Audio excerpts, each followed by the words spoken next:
Last week in Atlanta, the Braves had to come from behind twice and taking 2 out of 3 from the Mets. Tonight, these two teams hook up again in the first of 3 at Shea Stadium. Hi, everybody. Pete Van Weren along with Joe Simpson welcoming you to New York. First of 3 in this series with the Mets after losing 2 out of 3 to the Colorado Rockies. But one bright spot in that series for Atlanta, Joe, all series long, was the continued hitting of Ryan Klesko. 20 home runs now in his first 60 games, one of the fastest to get to 20 in Braves history. You know, he's doing a lot of things to help the ball club win, Pete. His home runs naturally are what catch your eye, and he's on top of the list in the National League in home runs per at-bats, just over 10 at-bats for every home run. Ryan Klesko's hitting right at 300. He's got a 6-game hitting streak working right now, and he's improved defensively. So it's not just the home runs that Ryan is doing right now, that he's producing right now, that are helping the Braves win, but a lot of different facets. Yeah, in fact, he's also driven in a run in 7 straight games. That's just one shy of a Braves record. Eddie Matthews, Hank Aaron, Mike Lum, and Bob Horner drove in runs in 8 straight games. Ryan Klesko takes his shot at that Braves record tonight. We'll be back to Shea Stadium to bring you all the action right after this.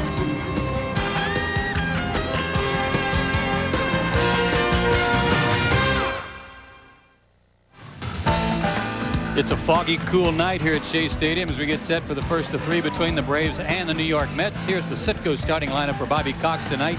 Marquise Grissom will lead it off, followed by Dwight Smith and Chipper Jones. Fred McGriff, the cleanup hitter. Ryan Klesko batting 5th. Jeff Blauser will bat 6th tonight because Eddie Perez is going to do the catching for Steve Avery. Mike Mordecai had a good day yesterday in his first start at second base since breaking his forearm. He'll bat 8th tonight, and Steve Avery, the pitcher, bats 9th. The defense for the Mets. In the outfield, Bernard Gilkey, who's having a great year for New York. Lance Johnson's in center field. He's leading the league in triples. And Chris Jones is in right. On the infield, third to first, Jeff Kent, Ray Ordonez, and Jose Vizcaino up the middle. Butch Huskies at first base, and behind the plate, Todd Hundley, who's also having a good year offensively. On the mound, Bobby Jones, 26 years old, 6'4", 225, out of Fresno, California, and Fresno State. Same school that produced that same high school that produced Tom Seaver, so a little heritage there for the New York Mets pitcher. This is his 12th start. He has 1 complete game. In fact, he and Steve Avery hooked up in a matchup on June 5th in Atlanta. Neither one got the decision. Bobby Jones this year, it's kind of funny, but the left-handers and the right-hander comparison for Bobby Jones, interesting. Lefties wearing him out, 5 home runs. Right-handers batting about 1 for every 4 at-bats. Against Atlanta on June 5th, rather, Braves won that game 8-6. He worked only 4 innings, gave up 6 hits and 5 runs. They were all earned, 1 walk, no strikeouts. The league right now hitting .278 against him, which for me is a very high mark because Bobby Jones is one of the better right-handers in the league, I think. But right now, Pete, maybe he feels a little pressure back on his shoulders. These young kids that were supposed to round out their rotation, 2 of them are on the disabled list, most recently Paul Wilson. Yeah, Paul Wilson just had to go on the DL yesterday. Of course, Bill Pulsifer has been on the DL all year with an elbow problem that'll probably keep him sidelined the rest of the season. And another guy that they were hoping might come through this year, Juan Acevedo, who they got from the Colorado Rockies, had a terrible spring for them. They sent him out to AAA, and his ERA down there is over 6. So this heralded young pitching staff that the Mets were hoping would blossom this year is doing anything but, with only 2 survivors right now, Bobby Jones and Jason Isringhausen. Our umpires tonight, Charlie Williams will call the balls and strikes. Steve Ripley will be at first. Bruce Fremming at second, and Mark Hirschbeck over at third. And as we get set to begin this series with the New York Mets, so much was made of the way the Colorado Rockies jumped on the Braves pitching staff over the weekend. The fallback of the Atlanta Braves pitching staff actually began in the Mets series. I agree. Mets scored 22 runs in those 3 games in Atlanta, so the Braves had their problems with these hitters as well. It's kind of interesting that this umpiring crew came over from Chicago, where they had to battle through a lot of fog over the weekend. And lo and behold, a very foggy night here in New York. Well, we're all set to go. Here's Marquise Grissom. He went 5 for 12 against the Rockies over the weekend, and the first pitch to him is low and away, ball 1. He's hitting .279 in the year.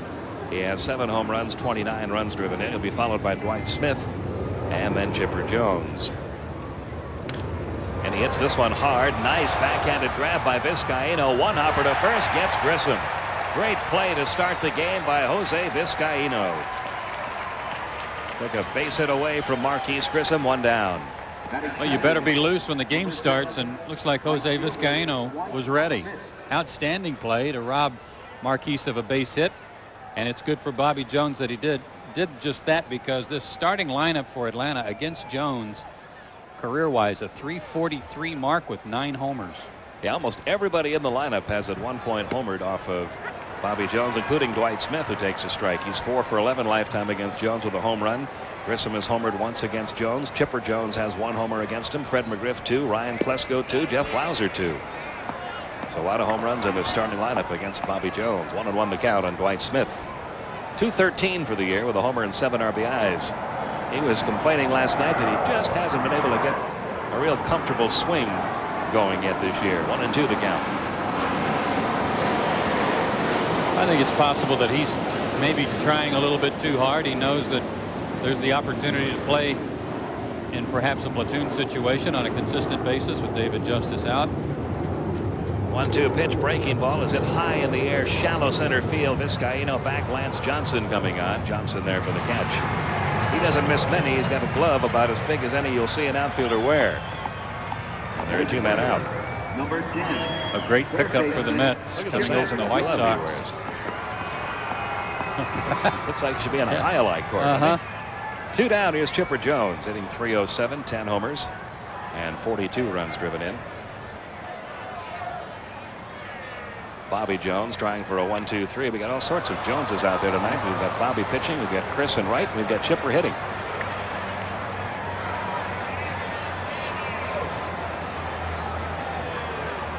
Nothing in 1 the count. 1 ball, 1 strike on Chipper Jones.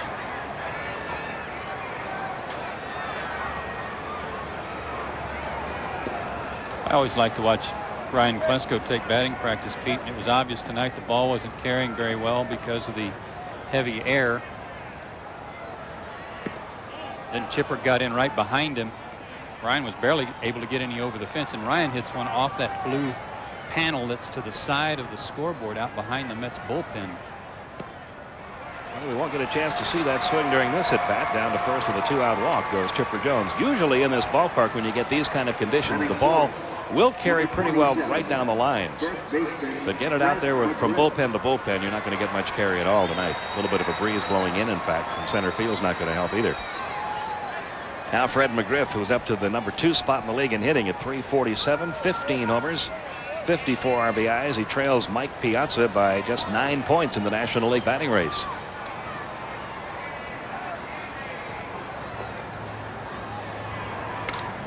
Now to play the count 0-1.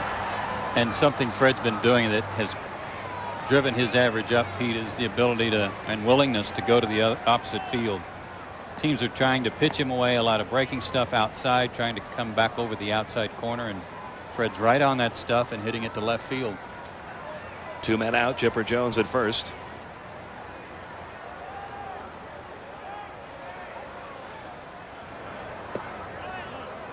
And that's low and inside. 1 ball, 1 strike.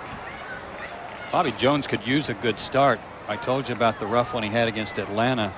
Combined his last 2 starts, 7 1/3 innings, 16 hits, and 12 earned runs. Not at all like what he's capable of producing. Here's the 1-1 on the way, and that just misses. The count goes to 2-1. It's been kind of a roller coaster ride for Bobby Jones this year. He didn't have a good spring at all, and started out the year back in the minor leagues for a couple of starts while the Mets were going with a 4-man rotation. Then came up and all of a sudden was pitching better than anybody in the rotation. Now he struggled again the last 2 times out. Foul back by McGriff, 2-2.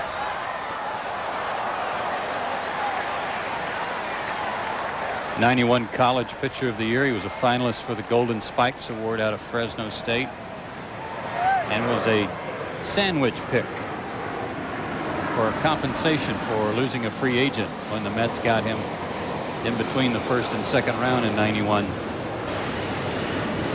2 men out. Chipper Jones at first, 2-2 the count on Fred McGriff. Here's the 2-2 pitch. Got a piece of it, stays alive, 2-2.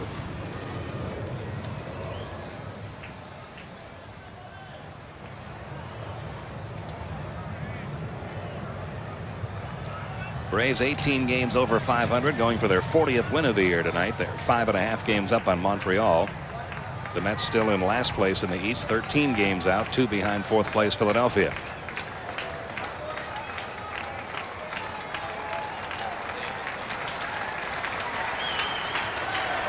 Again, the 2-2 to McGriff, and he misses high and away, ball 3. Full count, 3-2.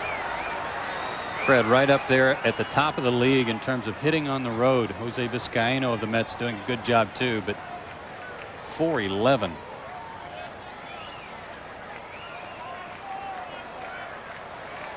Chipper will be taking off on this 3-2 with 2 men gone. There he goes. The 3-2 pitch is fouled away. We'll do it again. Still 3-2 on Fred McGriff.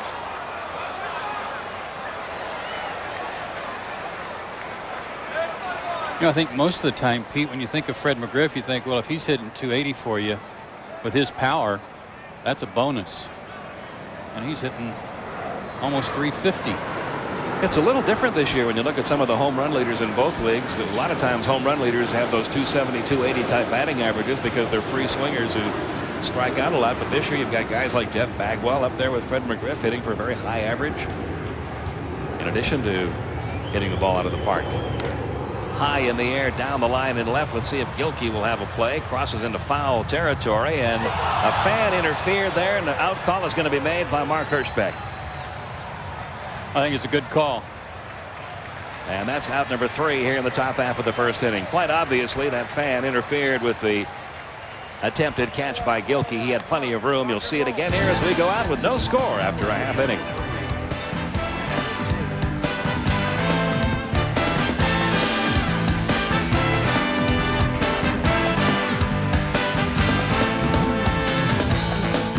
Secrets from his past You killed my brother. haunt him in the present. Who is he? Now he must find the next clue to his identity.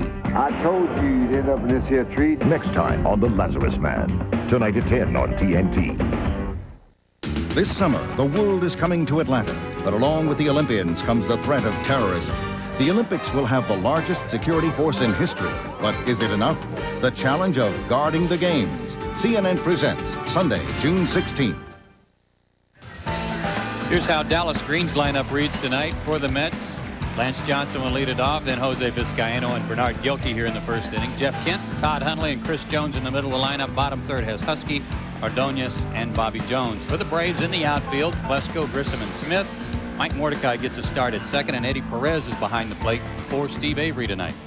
Whose first pitch is on the way now to Lance Johnson, taking low ball 1. Johnson just got an award before the game tonight as the New York Mets Player of the Month for the month of May. He's up to 306 for the year now. The homer and 22 runs driven in. Fouls this one off. He leads the National League with 9 triples. Avery 6-4, 2.97 earned run average. He's trying to do tonight what John Smoltz did yesterday. Smoltz with his 12th win yesterday matched his season total from a year ago. Avery won 7 games last year. He goes for his 7th tonight. Nice play by Mordecai to his left, on to first in time. So both leadoff hitters robbed of base hits by the other team's second baseman. You can see Mordecai still wearing a bandage on that just above his right wrist where he took that line drive while playing second base about a month ago, a little over a month ago, playing in close in case Johnson tried to bunt and still handled that ball. 1 out for Jose Vizcaino, who's having a terrific yeyear. 341. He's 5th in the league in hitting. He has a homer and 15 RBIs. Taking ball 1 outside. Avery lifetime 5-3 with a 2.13 earned run average against the Mets. In the air to right. Not much carry out there tonight. Dwight Smith there for the catch, 2 down. He's enjoyed pitching in the Big Apple. Only 1 home run allowed here in 9 starts. Pretty impressive. And with 2 quick outs here in the bottom of the first, he'll go to work on Bernard Gilkey. Top of this Mets order killed the Braves last week in Atlanta. Gilkey had 324 for the year with 13 homers and 49 RBIs. Ball 1 upstairs. Yeah, and some of their hitters had gone into a bit of a cool spell before coming to Atlanta, and they got well. It doesn't happen very often. Braves had to come from behind to win 2 of the games in that series. They won the first game in that series in Atlanta after John Smoltz left trailing 4-1. Braves came back to win it 5-4. Then the Mets pounded the Braves in game 2 in the series 12-6. And the Braves had to come from behind again to beat them in game 3 8-6. Here's the 2-1. On the ground to short. Jeff Blauser up with it cleanly. On to first and a 1-2-3 start for Steve Avery. Neither team dents the scoreboard in the first inning. No score after one.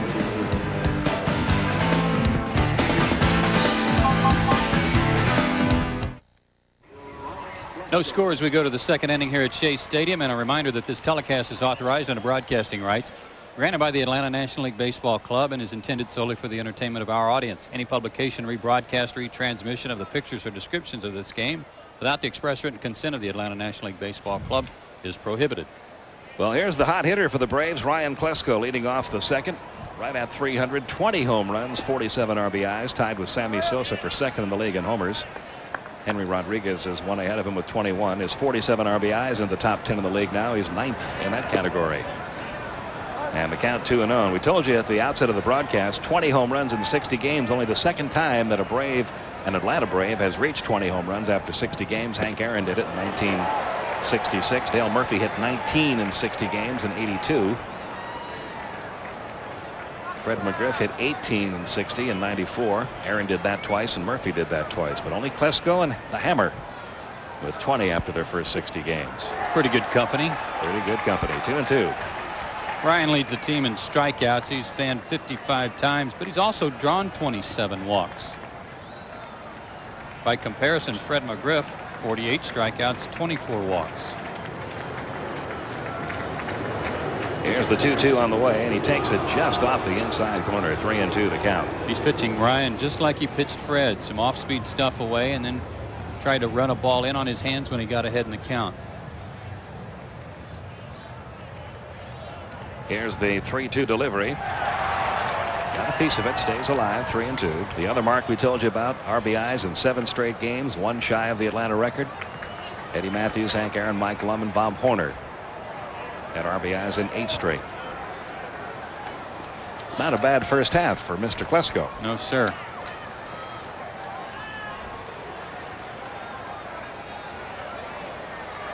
Here's the 3-2 pitch. Check swing foul back into the crowd.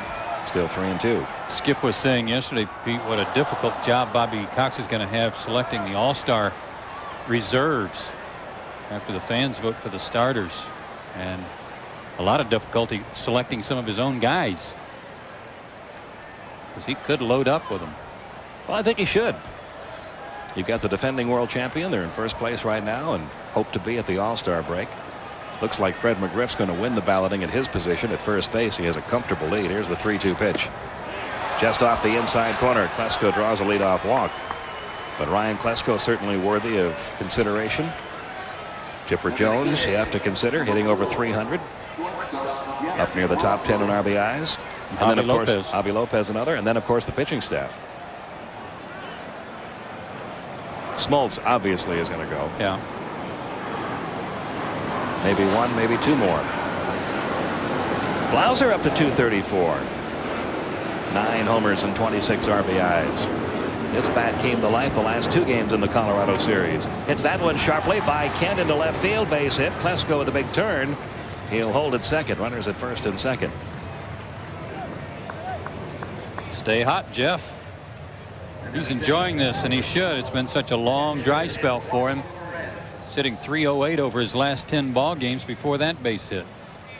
Eddie Perez stepping in at 353 with 3 homers and 7 RBIs. Remember last year we talked a lot about the combination of Javi Lopez and Charlie O'Brien and the damage they were doing offensively. Well, Perez and Lopez doing a pretty good job together too. 13 home runs combined, 41 RBIs. And both of them well over 300 for a batting average. There's a called strike in the outside corner. 0-1.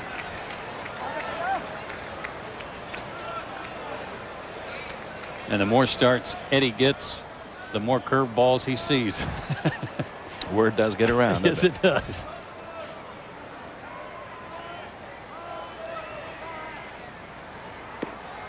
Outside, 1 ball, 1 strike. Long before the internet. Baseball, if they found out you couldn't hit a curveball, it was in everybody's scouting report within 24 hours. Dallas Green, the manager in the right of your picture. Bobby Wine, former Brave, now the lieutenant to Dallas Green in the Mets dugout. Here's the 1-1. Outside corner, 1-2, the count of Perez. And it would be unfair for me to say that he can't hit a curveball. That's not the case. It's just that he hadn't seen very many when he was playing once in a while, catching Steve Avery once in a while. Suddenly he got hot, hit a few home runs, and they were almost all on fastballs, and that's when the word circulated quickly.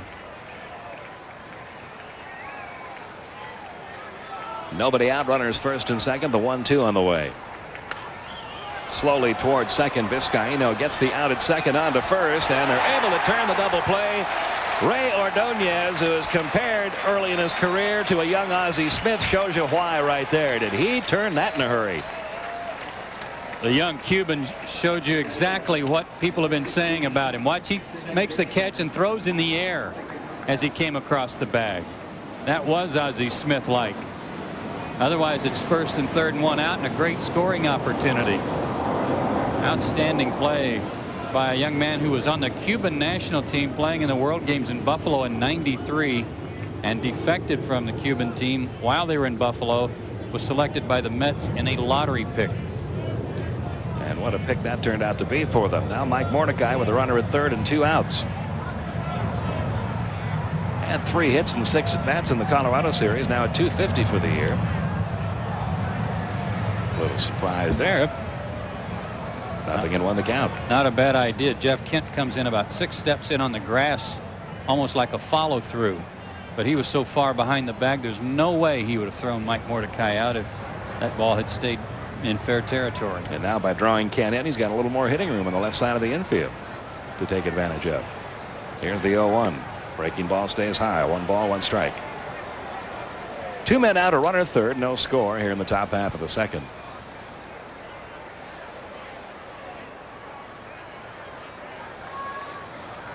Here's the 1-1. The breaking ball is chopped foul.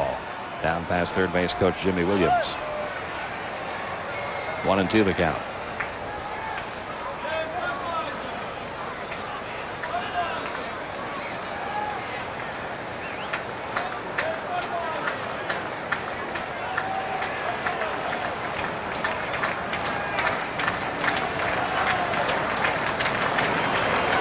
Here comes the 1-2 pitch on the way. Strike 3 called outside corner.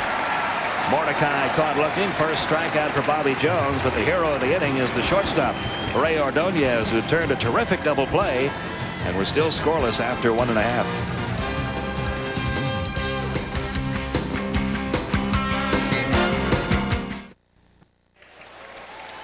No score as we go to the bottom half of inning 2. Jeff Kent, Todd Hundley, and Chris Jones due up. Kent at .269. 5 homers, 26 RBIs.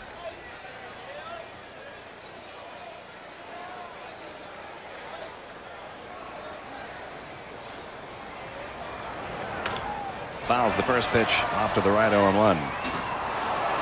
Kent trying to adapt to a new position this year, moving over to third base, although he had played there previously in his career. But I don't think he was too enamored by his manager's description of his defense. Which was? First the pitch to him. High fly ball, shallow center field. Grissom's going to have a play, and that'll be 4 in a row set down by Avery. 1 out in the second. Dallas Green talking about Jeff Kent moving into third. He said, well, he was a high error second baseman for us last year, and he'll be a high error third baseman for us this year, but we need his bat in the lineup. Well, he's not far off. He's made 12 errors already this year at third base. That's the most on the team. But Dallas has always been known for being a very frank guy. He just tells you what he thinks. Oh, yeah. He pulls no punches. That was widely quoted in all the New York newspapers about it a week and a half ago. Here's Todd Hundley. He went 7 for 12 against Atlanta back in Atlanta last week. Takes a strike 0-1. He's got 14 home runs this year. 45 runs driven in.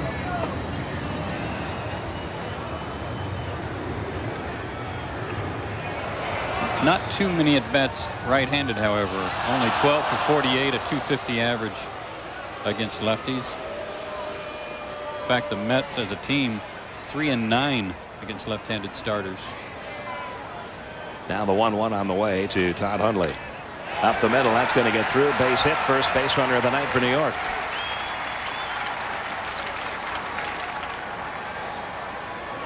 Hundley had been in a slump when he came to Atlanta. He broke out of it in a big way there and continues to hit Braves pitching well with a 1-out single here in the second inning. And now Chris Jones.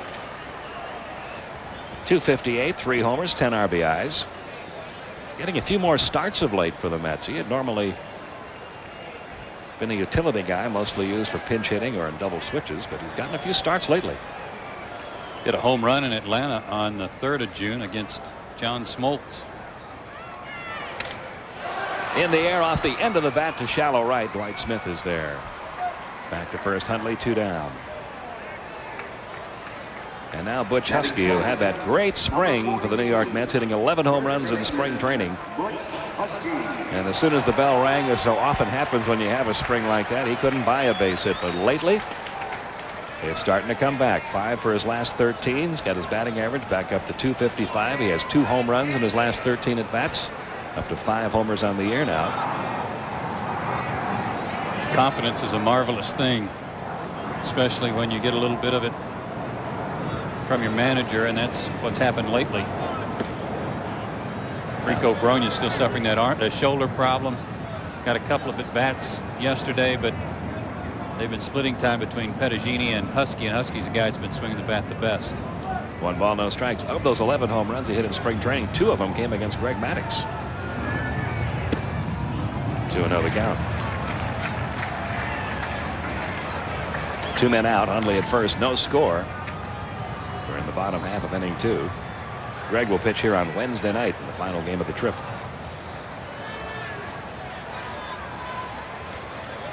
Here's the 2-0 pitch. High and away, 3-0. Mets, by the way, made a deal yesterday. They sent Blas Minor, one of their relief pitchers, to the Seattle Mariners for a minor league infielder, and have called up Pedro Martinez from AAA. Not the Pedro Martinez that, of course, pitches for Montreal. On the outside corner for a strike, 3-1.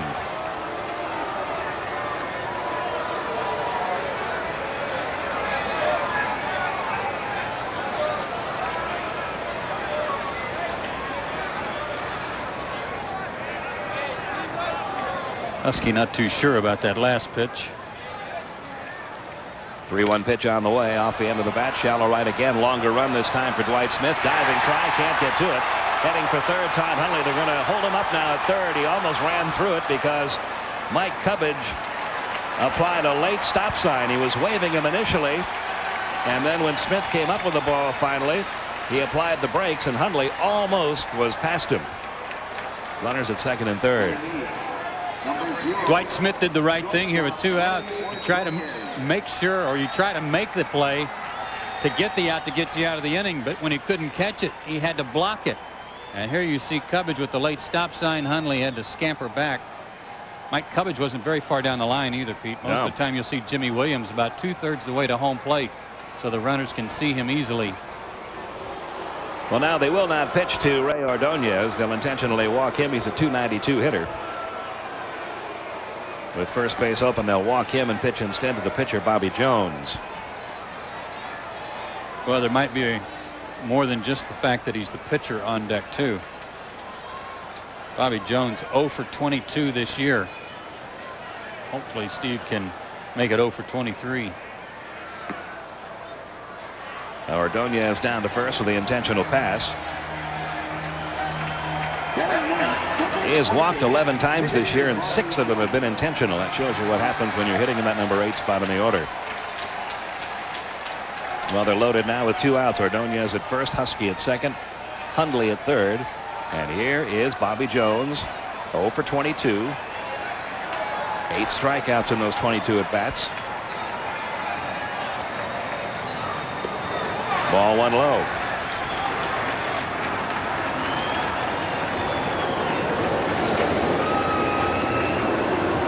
Bases loaded, 2 outs in a scoreless game here in the bottom of the second. Avery back to the full windup. The 1-0 pitch. Foul back. 1 ball, 1 strike. The one key here, Steve does have to throw a strike, and Jones knows that. And even though he might be 0 for 22, he's up there with a bat in his hand and could do some damage.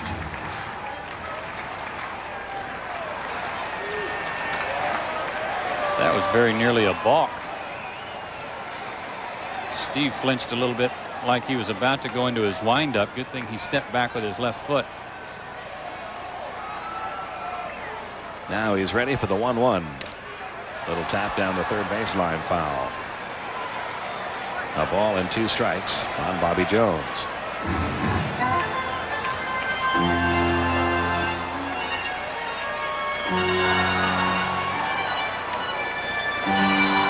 Jones hit 161 last year. It's not too bad for a pitcher. You'd probably tell you he just can't find a hole right now. Let's hope it doesn't happen on this at bat either. Avery and Perez couldn't get together. Jones stepping out. Bases loaded, 2 outs, but Avery ahead in the count here. 1 ball, 2 strikes.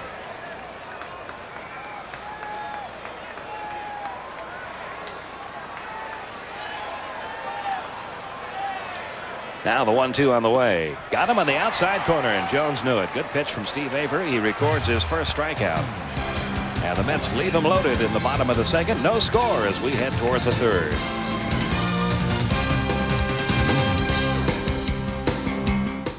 TBS Awards Saturday. This Saturday, William Shatner in Star Trek, the motion picture. The biggest night of movies on the biggest night of the week. TBS Awards Saturday, 8:05 Eastern, Saturday, only on TBS. We go to the top half of the third inning here at Shea Stadium, in time for tonight's Aflac trivia question. Who was the last New York Mets player to win Rookie of the Year? I have the answer for you in the bottom half of the inning. Got any ideas? Thinking about it. I've got two people in mind. Speaking of Rookies of the Year. Yeah, David Justice, a former Rookie of the Year, back with the ball club on this trip. Steve Avery will lead off here in the third. It's good to see David. A lot of players will go on the disabled list for the year, and you don't ever see him again except when you're at home. But David wants to be around this ball club. Cheer him on. Steve Avery fouls off the first pitch, 0-1. He told us last night after the game in Colorado that the hardest part of all of this, the most painful thing of all, is sitting and watching. Fouled away in the count, 0-2. He also said that every time the number 5 spot in the batting order comes up, he's thinking about what he would be looking for in that situation. So he's keeping his mind on what's going on here. Weird circumstance last night when the Braves were walking out to the bus from the clubhouse to go to the airport to come to New York. Who would walk in the tunnel to come back to the ballpark but Larry Walker, who was returning from the hospital, and he bumped into David Justice and they had a pretty good chat. Larry's going to be out for 8 weeks with a broken collarbone after that collision with the wall. Still 0-2 on Avery.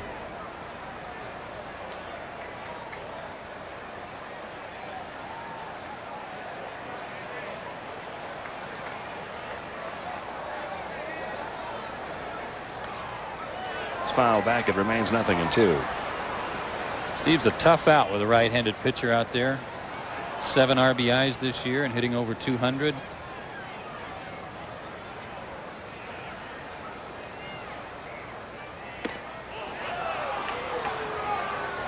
Did not go, says Mark Hirschbeck. 1 ball, 2 strikes. 7 RBIs for Steve Avery this year. But he's down on strikes here. That's a second strikeout for Bobby Jones. 1 gone. In the top of the third. Back we go to the top of the order now. Marquise Grissom. Center fielder Marquise Grissom. He grounded out to second his first time up. You know, in Colorado, they've got a terrifically designed ballpark at Coors Field, and right alongside the visiting team dressing room, first the pitch to Grissom inside, ball 1, is a little tunnel with a batting cage in there and a mound where hitters can work out in all kinds of weather, indoor hitting. Marquise was asking last night if we're going to have that in the new ballpark in Atlanta, and I said I think so, and he kind of shook his head and he said, oh no, that means I'll be in there all the time. He loves to work on his hitting and talk about his hitting. 1 ball, 1 strike.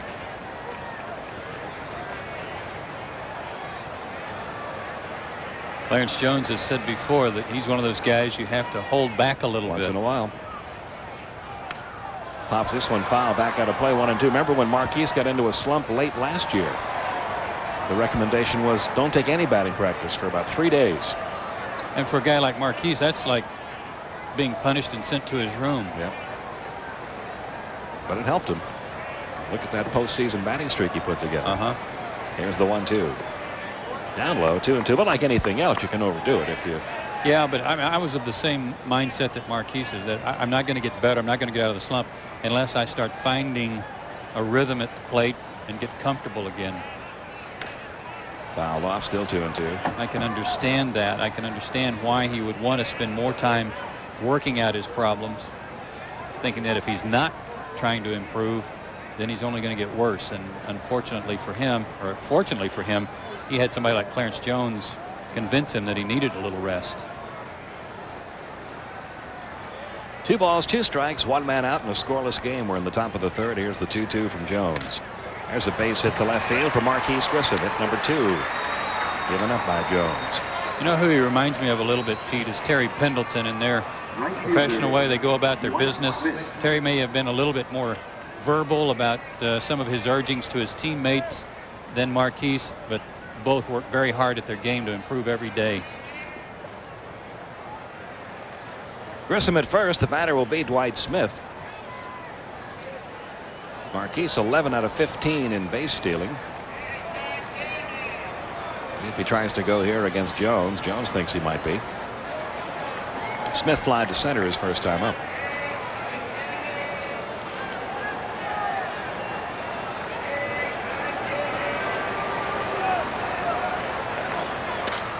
Into center field, is going to drop in for a base hit for Smith. Marquise will take the turn at second. Hold on there as the throw comes over to third. And for the second time in the game, the Braves have a pair of base runners. First and second with 1 out for Chipper Jones. This Mets outfield doesn't have great arms in it, but they have very accurate arms, and they're very solid fundamentally. Both Lance Johnson and Bernard Gilkey among the league leaders in assists, simply because they know where to throw the ball. They throw the right bases and hit the cutoff men, get rid of it quickly. Chipper drew a walk in the first inning.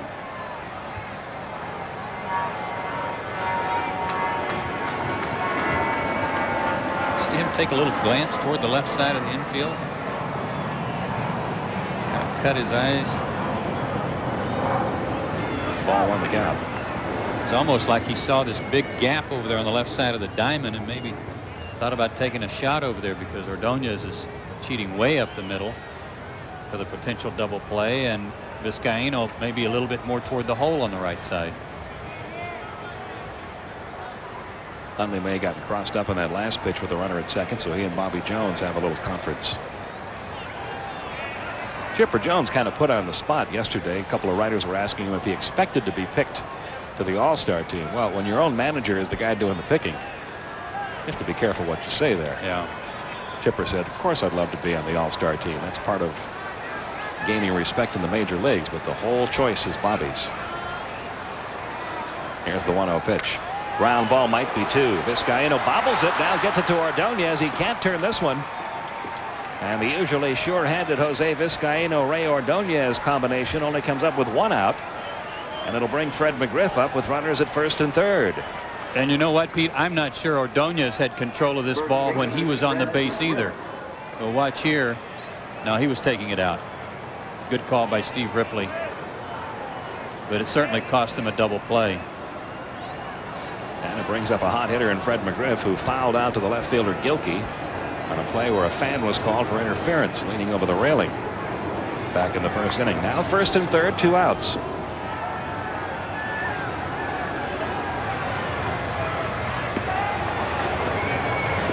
One ball, no strikes.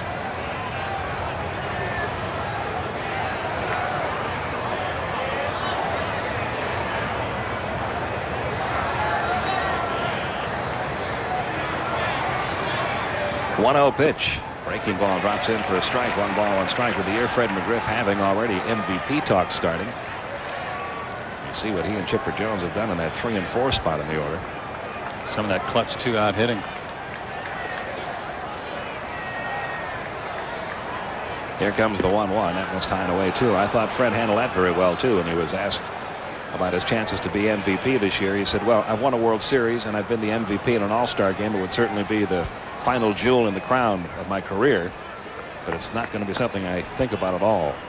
I'm just going to go out there and give my best effort every day. He foul tipped the ball off of his left shin yesterday. That even though he stole a base, caused him to come out of the game early to get a little ice on it. He's a little sore. First and third, 2 outs. Here's the 2-1. Popped it up. Vizcaino drifting back. Lance Johnson coming on. It'll be Johnson making the catch. And that's all for Atlanta. So Bobby Jones works out of another mess. Stranding runners this time at first and third. We go to the bottom of the third. Still no score.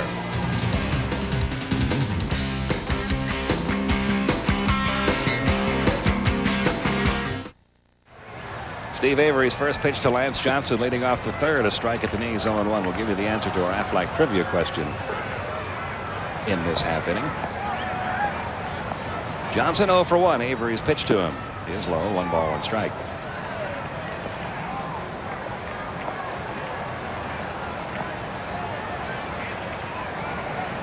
Here's the 1-1. Outside corner, good breaking ball. 1-2. Good curveball. And it's the guy that hits lefties pretty well. What happened? Oh, we got a gate open, I think, out in the Braves bullpen.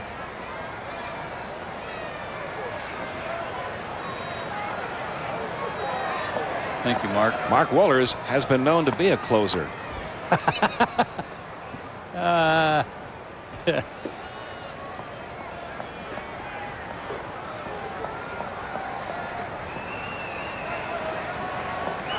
Here's the 1-2.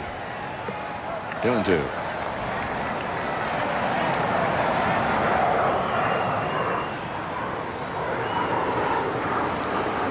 No score. Bottom of the third. Into center field. That's going to drop in for a base hit. Hit number 3 allowed by Steve Avery. Here's the answer to tonight's Aflac trivia question, which was, who was the last Mets player to win the Rookie of the Year award? I was wrong. I guessed Lee Mazzilli. And I was wrong too. I guessed Strawberry. Dwight Gooden in 1984. They've got a candidate this year, Ray Ordonez. Mm-hmm.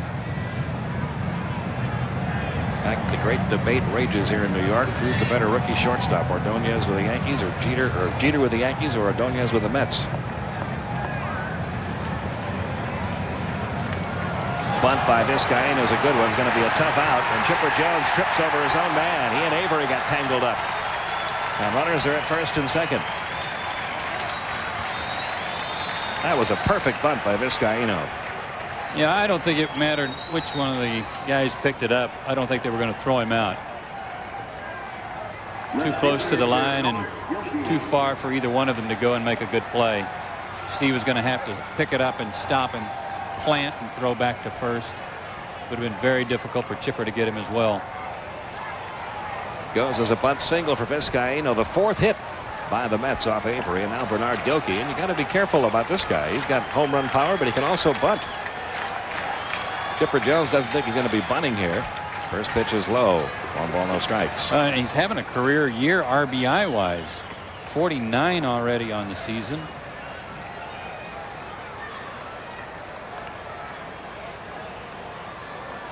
And most of that damage coming in the first 2/3 of the game.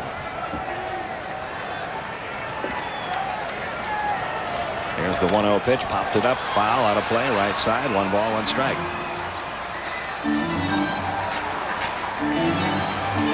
First and second, nobody out here in the bottom of the third.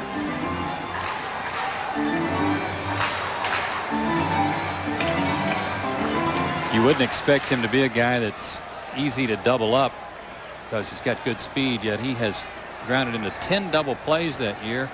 That's tops on the team. Next closest Ordonez with 6.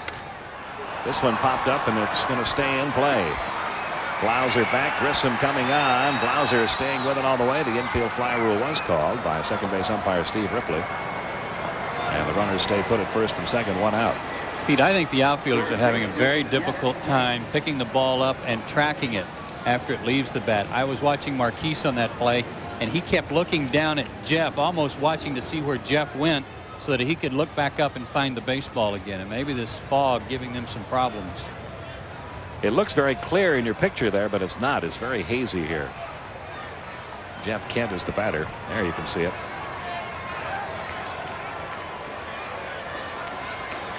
Can't fly to center his first time up.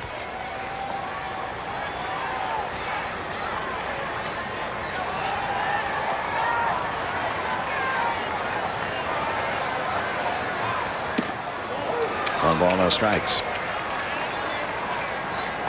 Mordecai keeping a close eye on Lance Johnson. He's not letting him get a very big lead, and that's a good idea. 14 out of 19 in stolen bases. And if he does run, they want to give Perez a chance.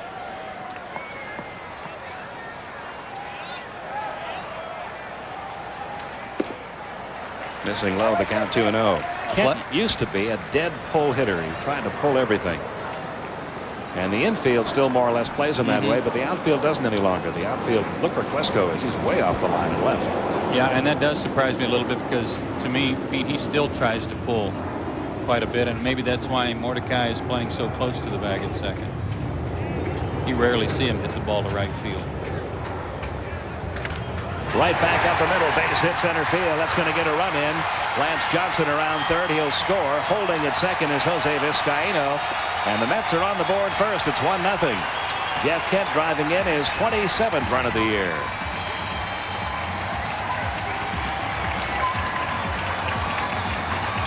Steve Avery's made a couple of mistakes this inning upstairs. One to Lance Johnson. You can see that ball was shoulder high and easy for Kent to level off on it. Johnson's base hit to center field, also a high pitch. Hit number 5 for New York, and now Todd Hundley had a base hit his first time up, continuing his hot hitting against the Braves. He is now 8 for 13 against Braves pitching this year. He has a homer and he has 6 RBIs.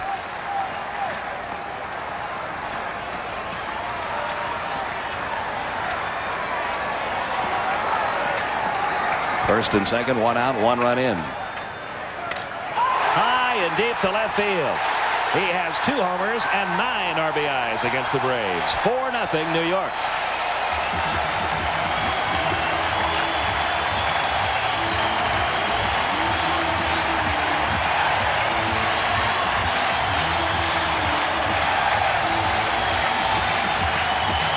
Pete, that ball went over the bullpen. Out where they usually park the buses.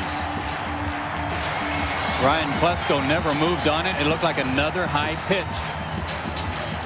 Breaking ball that stayed up, and watch where this ball goes. Long home run for Todd Hundley. He now has 15 homers and 48 RBIs on the year. It's 4-0 New York. And the batter is Chris Jones, who flied to right his first time up, takes a strike at the knees, 0-1.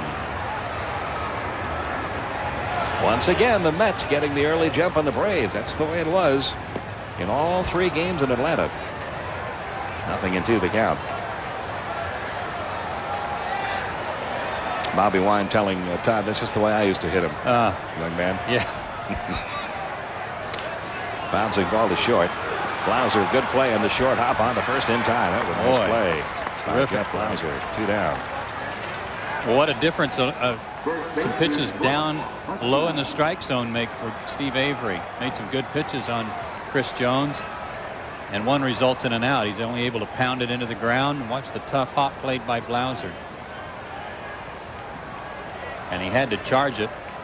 If he lays back, Jones beats it out. Now Butch Husky, a big cut, comes up empty, 0-1. Husky with a double his first time up. Estimated distance on that Todd Hundley home run, 440 feet. 0-2 the count on Husky. That might have been out of Coors Field. Down and in, 1 ball, 2 strikes. And I mean out in the parking lot. 9th home run surrendered by Steve Avery this year. Started to go and went around, says Charlie Williams. Husky didn't agree. He's going to argue the call. But he is down on strikes. That is strikeout number 2 for Avery, and it's out number 3 for the Mets. But they strike for 4. The big blow, a 3-run Todd Hundley homer. 4-0 after 3.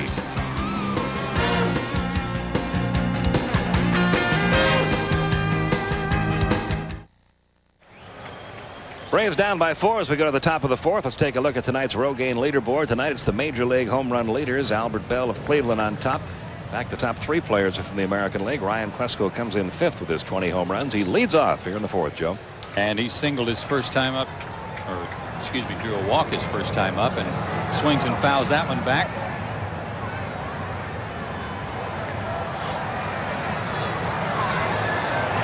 Right at 300.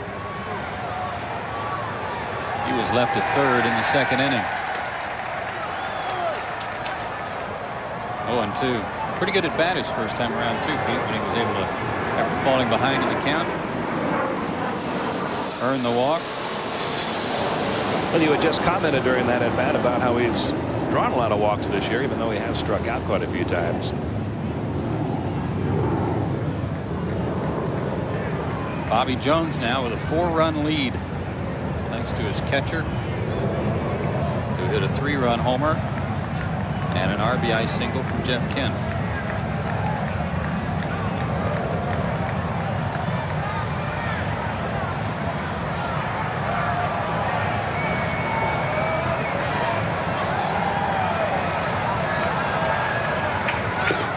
Fastball wasted outside.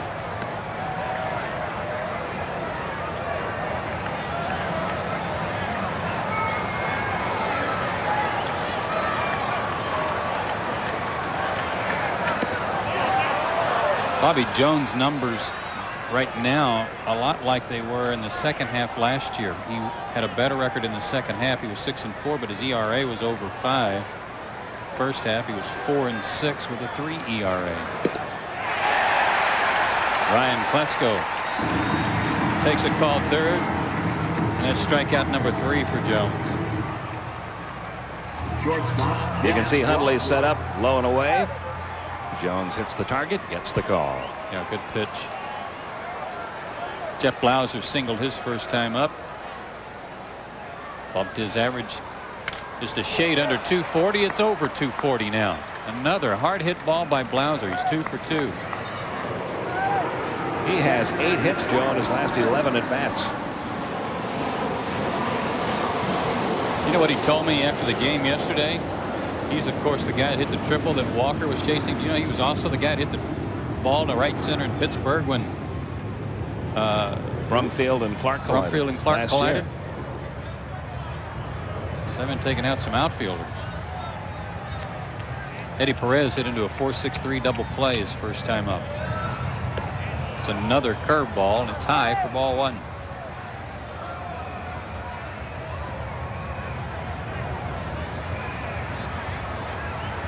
Three homers. He's also got 4 doubles.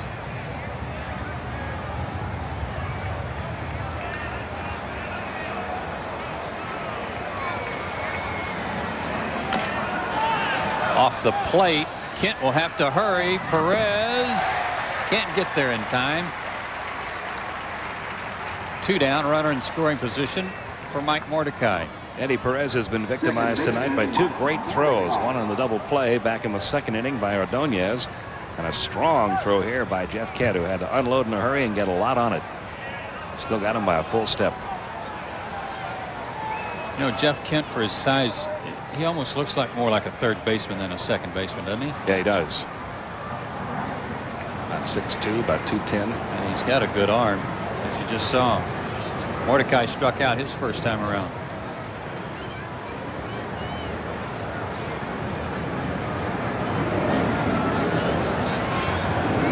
Mordecai 3 for his last 6 coming in with a double.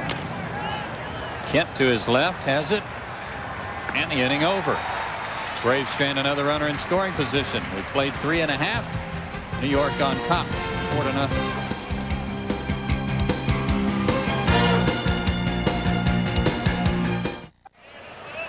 A 3-run Todd Hundley home run, the big blow in the bottom of the 3rd for the Mets. Bottom part of the order up here in the 4th. Ray Ordonez will lead it off. Takes a strike. He drew an intentional pass back in the 2nd inning that loaded the bases with 2 outs, and then Avery fanned Bobby Jones to end the inning. Curveball ripped right at Chipper Jones. 1 out. When Hundley hit the home run back in the 2nd inning, or in the 3rd inning rather, watch the reaction of Jose Vizcaino. Yeah, pitchers don't like it when hitters stand and admire the home run too long, and they don't like it when base runners jump up in the air and celebrate too much. Steve Avery gave Vizcaino a glare. Some words exchanged. We'll have to see what happens when Vizcaino hits next. Of course, Steve's looking in the same direction as Vizcaino is on the bases, so he saw that reaction by Vizcaino and followed him all the way to home plate with his eyes. Bobby Jones, hurry, Bobby, you'll have to hurry, and he does, and he gets his first hit of the year. And he knew right away the potential of being thrown out by the right fielder Dwight Smith if he didn't hustle. He's waited too long for this one, so he sped down the line at first. He had been 0 for 23 before that at bat. Watch, as soon as he hits the ball, watch him take off. I'll bet you he's been victimized by a right fielder before, the way he ran this one out. He was hustling. Here's Lance Johnson, who takes a strike.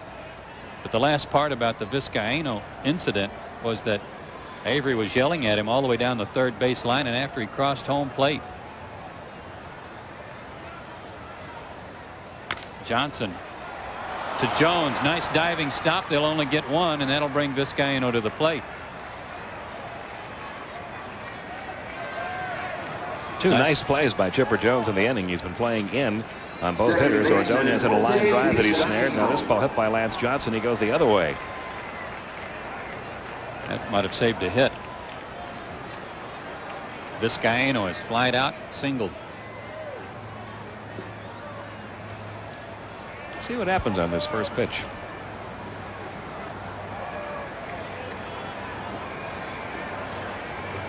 Yep. Nailed him.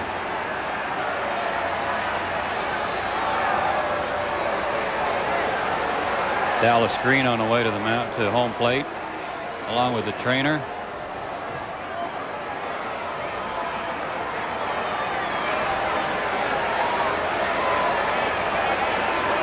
Had a feeling.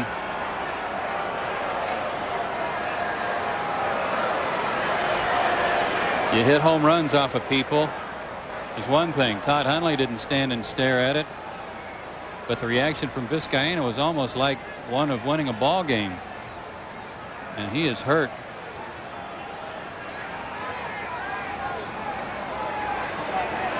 Got him right on the knee, looks like. Here again is when the ball was hit by Hundley. There's the reaction by Vizcaino. And Steve Avery glaring at Vizcaino as he trotted around third base and all the way home, and then he called him a couple of names. And that memory lingered into this bottom half of the fourth inning. Unhappily for Jose Vizcaino right now, he's hurt. I tell you, Pete, there are a lot of times where a pitcher, if there's a runner on base, won't immediately react. They may wait for the better opportunity. Steve was angry enough. He didn't wait.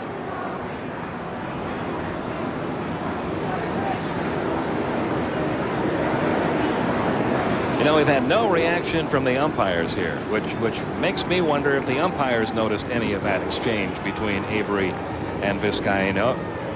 Because what we're seeing here, we saw something like this in a game that John Smoltz pitched here at Shea Stadium. John Cangelosi was the guy that triggered a brawl between two teams. They're going to have to help Vizcaino off the field, and he's unable to put any weight at all on that left leg. That's Fred Hina, the head trainer for the Mets, out there with Dallas Green. Edgardo Alfonso will pinch run for him. But I'm wondering now if the Mets will retaliate. The umpires don't seem to be aware of any reason why Steve Avery would be doing this. Nobody came out and issued a warning.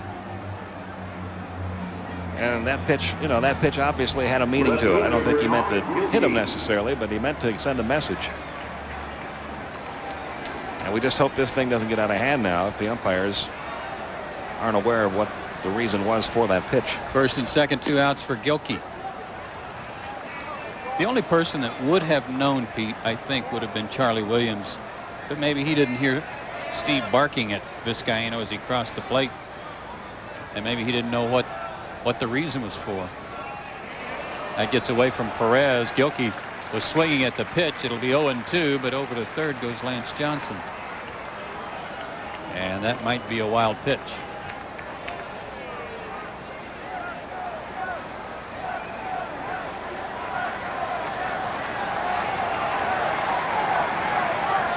Another look at the 0-1 delivery. It was in the dirt. Should be a wild pitch, and it will be scored that way. Looking ahead to the top of the 5th inning. Who's leading off? Steve Avery. Down in the dirt again. Nice stop by Eddie Perez. Runner still at 1st and 3rd.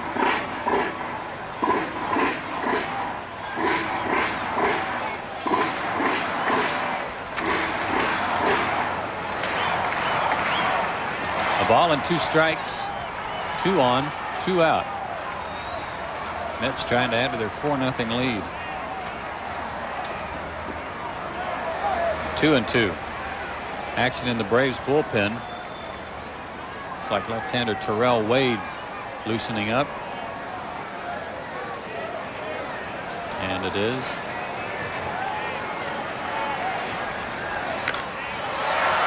Playable for Dwight Smith, headed near the crowd. Fair territory or foul? It's in fair territory. He makes the catch and the inning comes to an end.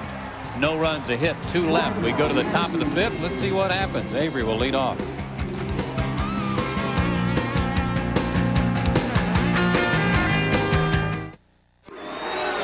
Here we go. Top of the 5th inning. Avery greeted with boos and Bobby Jones goes down and inside for ball 1. Ricardo Alfonso stays in the game. He pinch ran for Vizcaino. He stays into play second. Inside again. And now Charlie Williams is going to warn Bobby Jones. And Avery looking over in their dugout. Maybe he's hearing something coming out of their dugout. You know, I don't think those pitches warranted that, Pete. Charlie Williams trying to wave off Dallas Green. To be honest, the pitch by Steve Avery did warrant that. Yeah. These 2 pitches weren't that close. Charlie Williams is trying to nip something in the bud that may get ugly, and I don't blame him for that. But to be honest with you, those pitches from Bobby Jones weren't close. And see, the problem is here is the Mets obviously retaliated for Vizcaino being hit. And they're the ones that are in trouble. I agree. I agree. That doesn't seem right. But this rule was instituted years ago in order to keep ugly things from happening and keep people from getting hurt. And the Mets are the ones that maybe, you know, you could call it getting shortchanged because they don't get their measure of revenge. But it's to keep revenge from occurring and hurting somebody.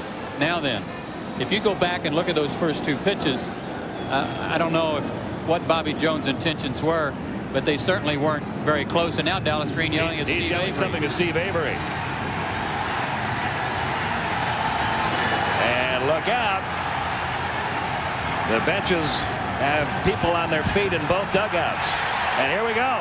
Todd Hundley trying to get a piece of Steve Avery. Grissom has him. And now everybody trying to protect Steve Avery. Somebody better get Marquise Grissom out of the grips of about 5 Mets. Dallas Green is trying to get at Steve Avery. Well, Fred McGriff had a good hold of him. Ned Yost has come in to try to help Marquise. So is the rest of the bullpen. Big Frank Howard trying to pull him out of there. But Dallas Green started this one, folks. He was headed back to the dugout and he fired some parting shots at Steve Avery. And then Todd Hundley took up the argument. But see, here's where I think things could have been different, Joe. If the warning had been issued when Steve Avery hit Jose Vizcaino, if the umpires had been aware of the exchange between Avery and Vizcaino, then when Bobby Jones threw those 2 pitches close enough to Steve Avery for Charlie Williams to think it were retaliatory, he would have been out of the game, and so would Dallas Green immediately. The pitcher and the manager both are ejected at that point. They got a free shot at Steve Avery, and that's what touched this whole thing off. Yeah. But I don't know, Pete, that they were aware of what Vizcaino did. I don't think they were aware of what Steve Avery saw. I don't think any of them saw what Steve Avery saw. Steve Swisher, by the way, the bullpen coach for the Mets, came in and tried to incite some more, too. He was involved in that big fight that the Mets had with the Cubs, and he got a suspension for being heavily involved in that fight, and he was trying to stir it up a little bit more. when he came in and was there, they were trying to get everything separated. He was trying to bait somebody else. Dallas Green obviously not happy that a warning was given over 2 inside pitches that were not really that close to Steve Avery, and that's why he had to try to get his frustration out with his shot at Avery. But no one has been ejected. There's Steve Swisher headed back to the bullpen. This is the second pitch, and this is the one that got the warning. That was close. How about belt high? Easy pitch for Avery to get out of the way of. But that's when Charlie Williams issued the warning. And he says it's got to stop.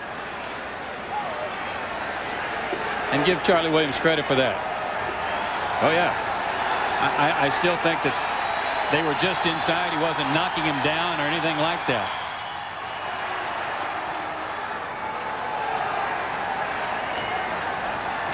Well, now it should be considered even. Although the Mets have lost the player. It has to be. Because the Braves can't retaliate now, or their pitcher and their manager get ejected. And Avery responds with a long drive to center. Johnson was playing shallow. He's going back. That ball is off the wall. Avery's going to have a double. And he almost hit it out of the ballpark. What a response that was from Steve Avery. It's Death Valley to center field here in New York, and he almost hit it out of the park. And I think he thought he had it out of the park because he was, and you can see Lance Johnson's not too happy, I don't think, about the Cadillac trot that Steve Avery gave that ball. I don't know if he could have seen that if he was watching the baseball. But in fact, a ball hit that deeply, and Lance Johnson knows this because he's led the league in triples several times in his career. Normally would be a 3-base hit, but Avery thought it was out of here. When it hit high off the wall, he had to settle for a double because he was just trotting. I think he actually got leather on that too. Almost caught it. And Grissom sends one into left. Gilkey under it. Avery is tagging. Steve bluffs, but he's not going anywhere. 1 out, runner still at second. Meanwhile, it is still 4-0 New York. Braves have stranded a runner in scoring position in the second, the third, and the fourth.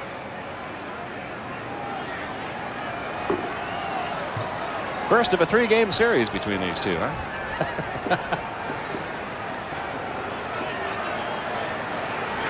Dwight Smith 1 out of 2.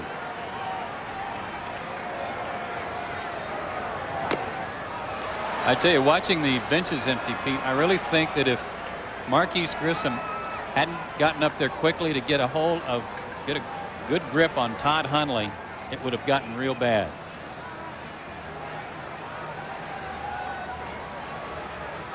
Charlie Williams had separated Avery from Dallas Green, but Hundley was uncontested more or less until Grissom got there. Now Charlie Williams in a very difficult spot because anytime a pitch is up and in, the question is going to be, did he throw it intentionally up there, or was he just trying to pitch inside?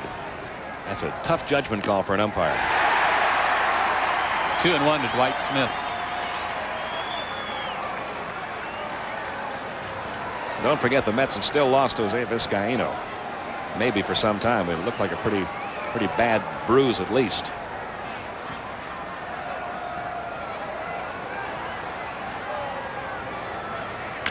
Hit hard, base hit right field. Avery had to wait to make sure the ball got to right field. He'll stop at third. First and third, 1 out, and Chipper Jones the batter. Dwight's 2 for 3. Third baseman Chipper Jones. It's like Bobby Jones' hat got stepped on a few times when the bench was emptied too. And now a settling visit perhaps from Greg Pavlik, the pitching coach.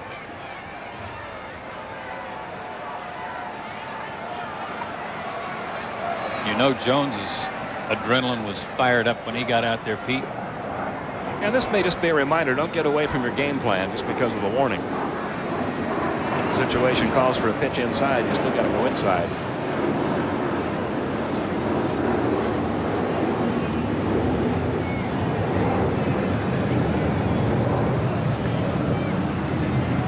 And Chipper back in there. Jones tonight is walked, hit into a fielder's choice.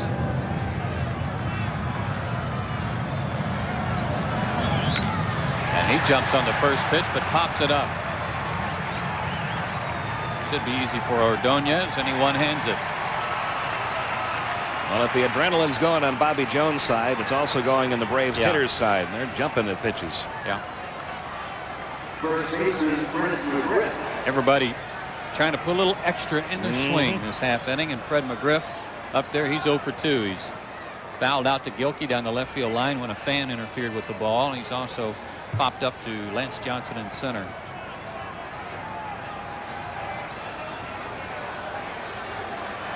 First and third, 2 out. Slow curve, ripped down the line, fair or foul? Foul ball.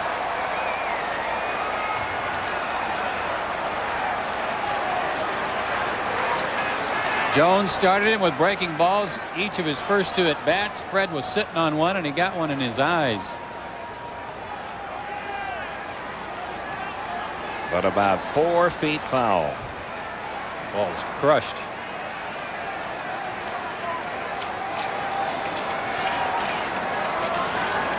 Instead of a 3-run homer, it's an 0-1 count. Avery at third, Smith at first. 0-2. Good fastball.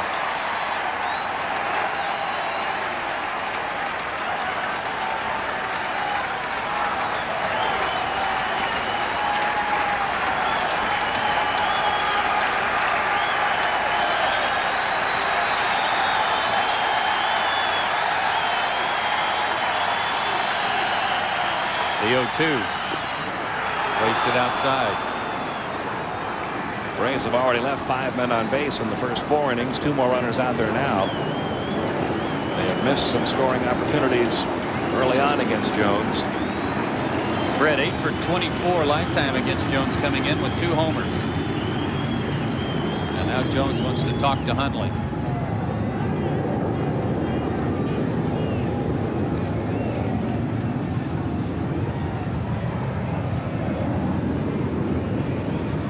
They want to make sure they don't make a mistake here to Fred McGriff, ahead in the count. They may be discussing what pitch they want to throw here to set up a second pitch. Yeah, they may be discussing 2 pitches in that conversation. Trying to get him to chase something that's not a strike, and then what the next pitch will be. Several of the Braves normally in the bullpens in the dugout right now. I saw Mark Wohlers down there. Tyler Houston, Brad Klontz. The 1-2 pitch. Just got a piece of it to stay alive. Fastball away and too close to take, and Fred just barely able to reach it.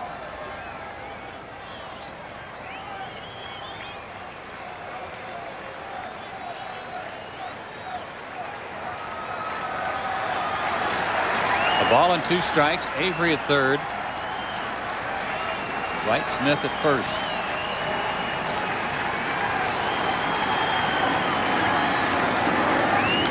Off-speed pitch. Ran it in on his hands a little bit, and all Fred can do is fight it off.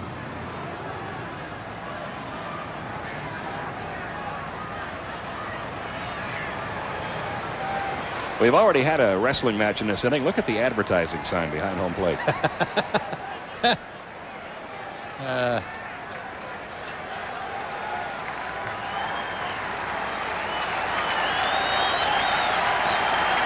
Still 1-2. Slice down the left field line. Long run for Gilkey. Can't get it. Foul ball. Fred's going down each line. He's talking about Marquise Grissom. Pete, watch him come from the on-deck circle. You can see Hundley going after Avery, and there's Marquise grabbing Todd Hundley. Now watch Dallas Green enter the picture, and he's the one closest to Steve Avery now, and they had to hold him back. What's Charlie Williams doing? Charlie Williams left the scene of the crime, didn't he? He was headed to first base. And look at the Mets that have all got Marquise Grissom. Charlie did have a hold of Hundley. I will say that. I didn't realize that he had Hundley first, but Marquise quick to respond for his pitcher. Back to action. A ball and 2 strikes on McGriff.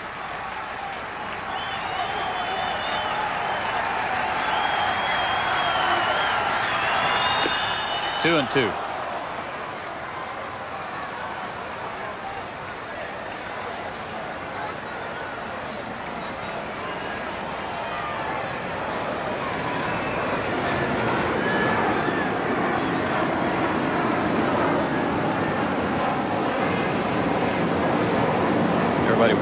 a jet to pass over that just took off from LaGuardia. 4 runs, 7 hits for the Mets. No runs, 6 hits for Atlanta. Fastball, wow, just missed. You know, there may be a little something lingering here from spring training, Joe. The Mets hammered the Braves in spring training, and a lot of their players, as you look at this pitch again, were talking toward the end of spring training about how they really felt they had a chance to give the Braves a good run for their money for the Eastern Division title. And the Mets very frustrated so far by the way they're playing. And then this incident tonight, I think the might be something fur is to it. up on both sides here. Payoff pitch, he struck him out. Bobby Jones responds and gets McGriff. Braves leave 2 more runners on base. At 7 left on tonight. We go to the bottom half of the 5th inning. Skip and Don head your way. It's 4-0 New York.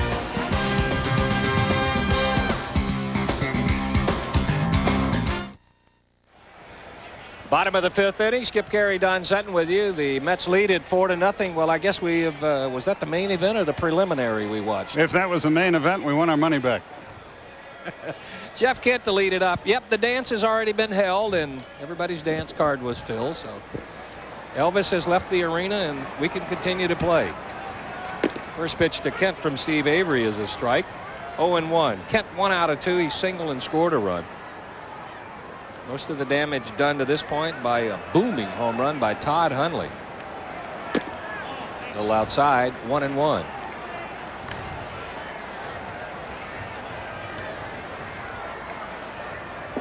So a little excitement at the old ball yard. Liner to left center field. Long run for Marquise Grissom. He's not going to get it. Extra bases. Kent's thinking 3. He's got 3. A leadoff triple for Jeff Kent. More trouble for Steve Avery.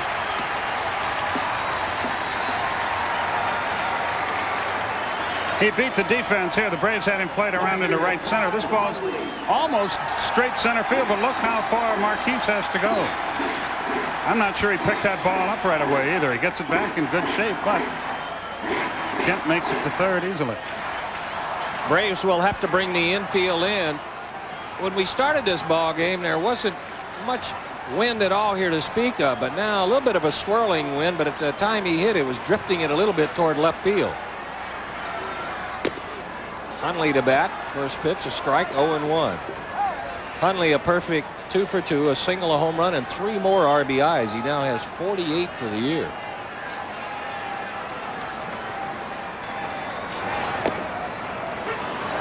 The fog is really starting to come in here.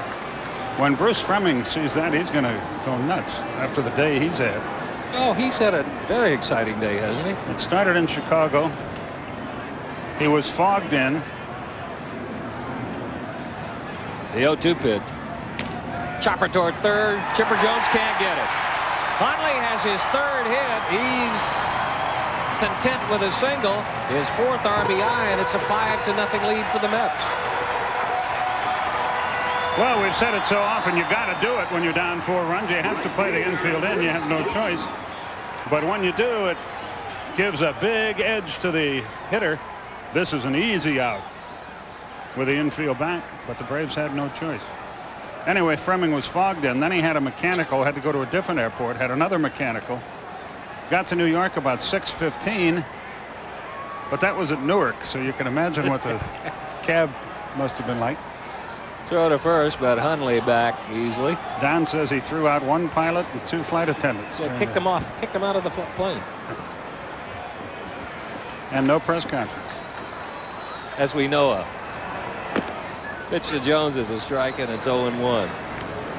Jones has flied to right, grounded to short. This had a little bit of everything tonight.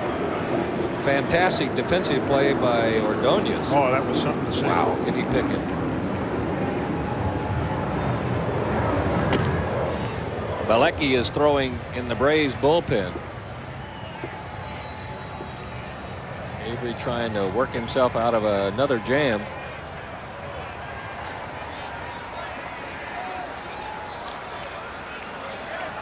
One ball, 1 strike.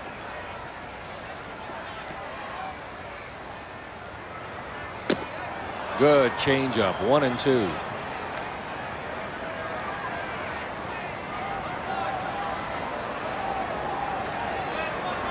Mets with 9 hits, 5 runs. Avery with 1 base on ball. It was intentional. He's recorded 2 strikeouts.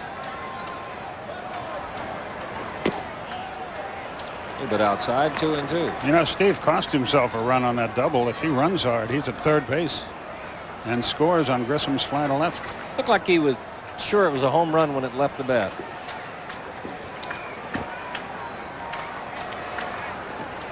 Another good stop by Eddie Perez. Did they get him? Yes, they did. Nice play by Eddie Perez, and he may have paid the price for it, too. I think that took a bite out of his throat. But a big play by the Braves catcher. Boy, you're right. Got it right under the mask. Got the Adam's apple. Here comes Jeff Porter. But even though he's hurting, Hundley just... that looked like the Three Stooges down there. Fred missed the tag. He never got back to the bag, and then Fred finally got him. Perez is hurt. Might have got him on the jaw. See how it sneaks right under there? But look at him. In all that pain, he makes the play first. He's a tough kid. He's going to stay in there. It got right under that protective bar that you see down below. 3-2 to Jones. Ball 4. Second walk issued by Avery. Chris Jones will trot to first. First baseman Butch Husky. And Butch Husky, who is the hitter. A double and a strikeout.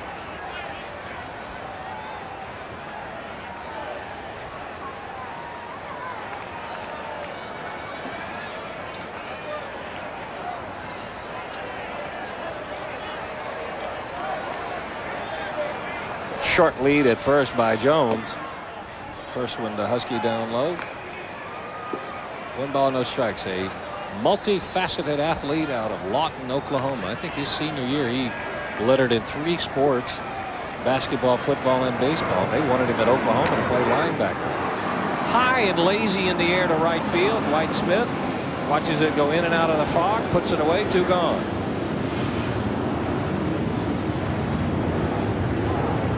And that'll bring up with 2 outs the Mets defensive wizard at short, Ray Ordonez.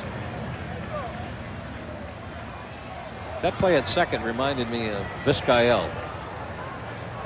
or Ozzie Smith. Or Ozzie Smith. In his prime. He could play. Not Vizcael, Vizcael. Vizcaino and Vizcael. First one is low, 1-0. 1 ball, no strikes. An intentional walk. And a liner to third for Ray. That's out of play. A little bit late on the fastball.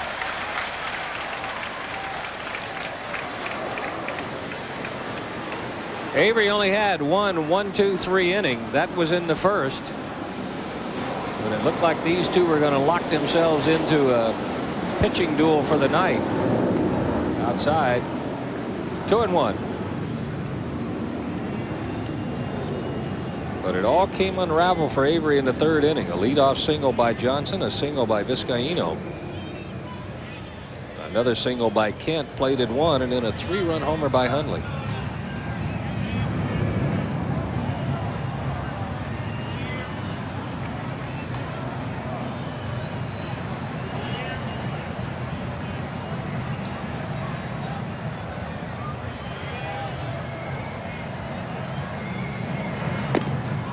Good changeup from Avery. 2-2. The Mets 15-15 here at Shea. It's away from New York, where they have been beat up pretty good. 11-19 on the road. The Braves 6 games over 500 away from Atlanta at 17-11. Minimum damage for Avery. He gets the strikeout, but the Mets get another one. The leadoff triple by Jeff Kent leads to 1 more run. We have completed 5. It's now the Mets 5. The Braves yet to score.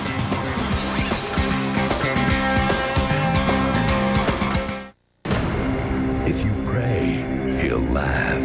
If you fight, he'll win. If you kill him, he'll come back.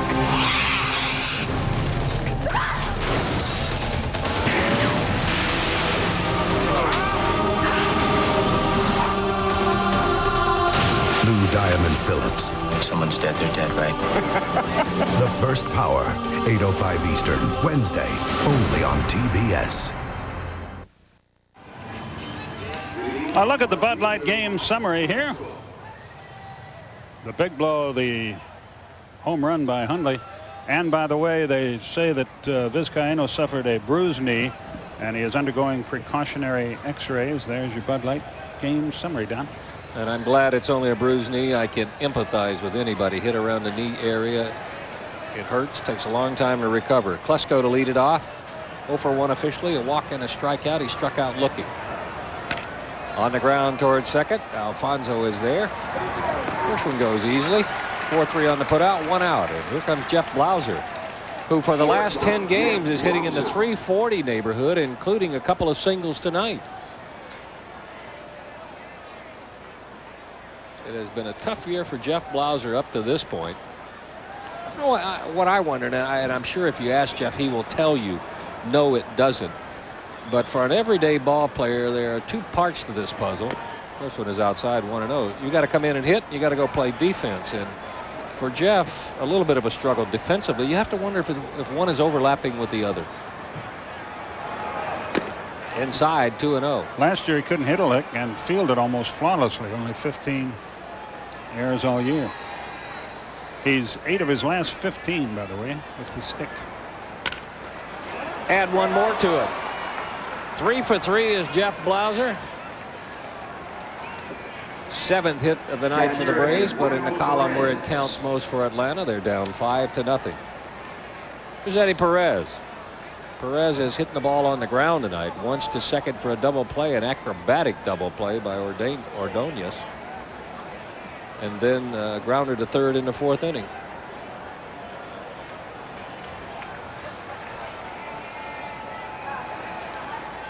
Malecki again. He got loose earlier. This is just a little tune-up in case the pitcher spot comes. Braves get to it. Elsewhere around baseball, they're knotted in Philadelphia. Good pitching going on in Montreal. Houston and Colorado just underway. I'm sure that will not stay nothing for long. And over in the American League, there are some more scores for you. We'll run through them all in the 8th inning on the Delta scoreboard. In the center field, Perez has a hit. Braves mounting a little threat. Blauser on his way to third at the corners with 1 out. Braves have had base runners all over the place. They've left 7 to this point, and they've got 2 on here, but they have yet to dent the board. All over the place, right you are, because they've had at least 1 in every inning. 2 in the 2nd, 2 more in the 3rd, and a pair in the 5th, 2 more here. Mike Mordecai is the hitter. And since it is apparent, unless Mordecai grounds into a double play, that the pitcher spot will come up, Tyler Houston has a bat and is loosening up in the on-deck circle. Mordecai struck out looking, grounded to third.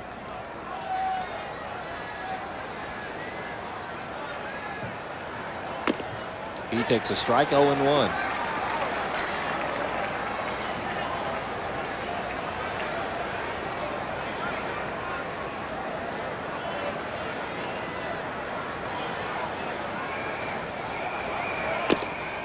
At the knees, 0-2. Mike's wife Susan, one of a number of wives making the Colorado-New York trip this time. Ruth Persley is here.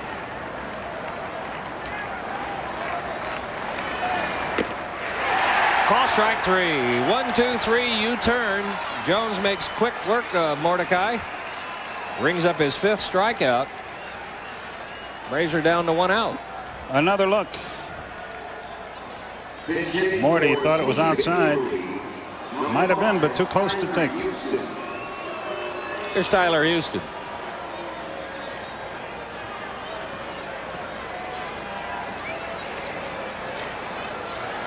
.286 for the year overall. He takes ball 1 outside. 6 out of 21, 4 out of 15 as a pinch hitter with 3 RBIs. Didn't mean to. 1-1.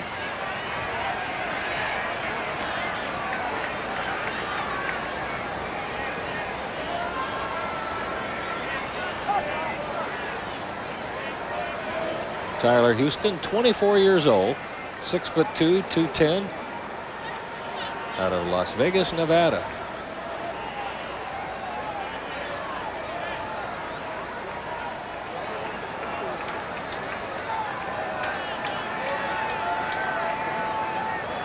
They're not holding Eddie Perez and Bobby Jones. If he had not stepped off the rubber, that would have been a balk, but once you remove contact with the rubber, you just become a fifth infielder. 1-2 to Tyler Houston. You saw Steve Avery and Clarence Jones, the batting coach, sitting next to each other in the dugout talking, but I have a feeling hitting was not the topic of conversation.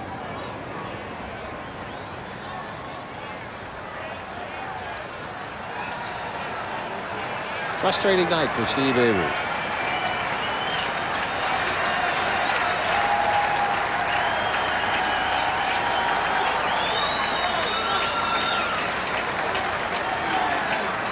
Ellen Wood ought to give a speed course for signs. She has the speed reading.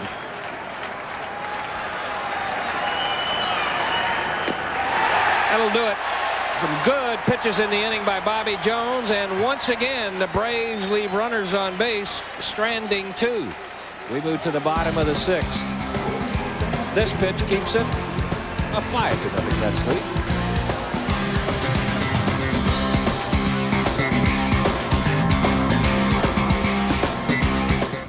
There's this college team I practice with to stay in shape.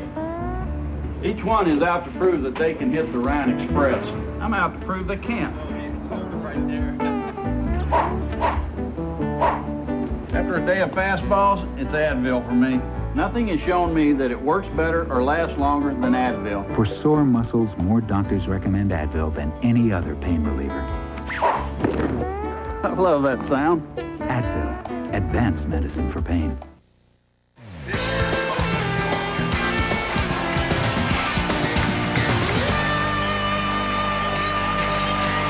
The Lady of Liberty.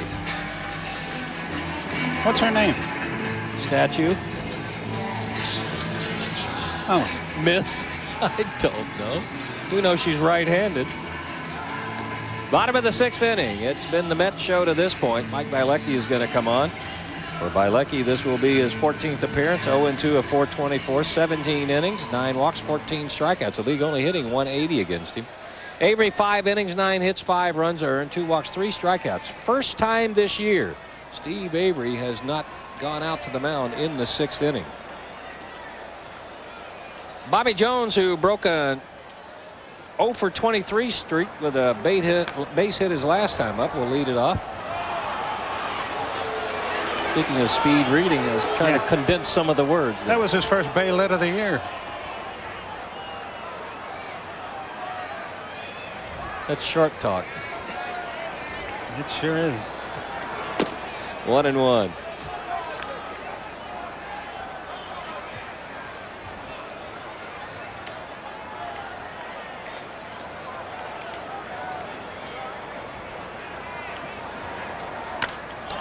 Down the left field line, hooking foul.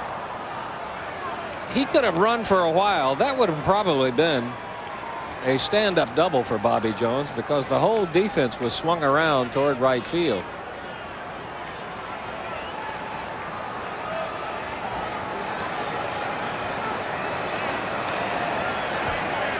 Ryan Klesko still a good 90 to 100 feet off the left field line.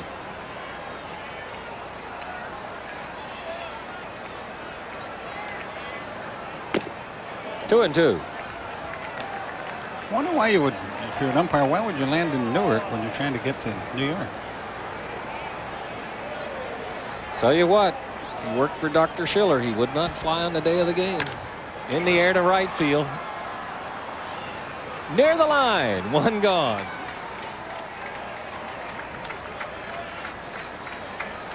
But that's in his contract.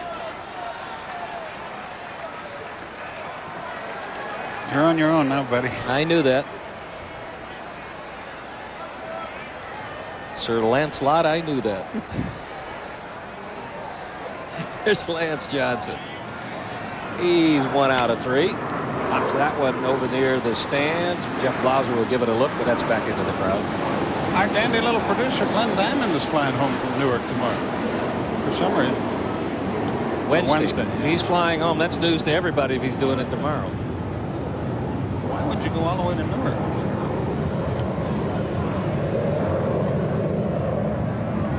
Down low, 1-1.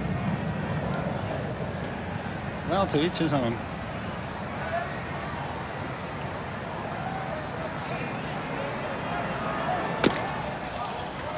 Bilecki falls behind 2-1 to Lance Johnson. Johnson scored the first run of the night for the Mets. Came home on Jeff Kent's single back in the 3rd inning. In only 8 bats, he's enjoyed success against Bilecki. You'll have a hitter's count here. It's 3-1. Glenn has a lot of strange behavior. He's flying out of the wrong airport, and he bought me lunch today. Yeah, that's too unheard of. Up the middle, Blauser's there. Better throw in a hurry. He does, and they get Johnson. 2 outs here in the 6th inning. Braves looking for their first 1-2-3 inning since the 1st. And Edgardo Alfonso, who came on in place of Jose Vizcaíno. It was me and 3 guys from CBS and a couple guys from NBC. We had a business lunch. Thought the guy from Fox was there. That's tomorrow. 1 ball, no strikes.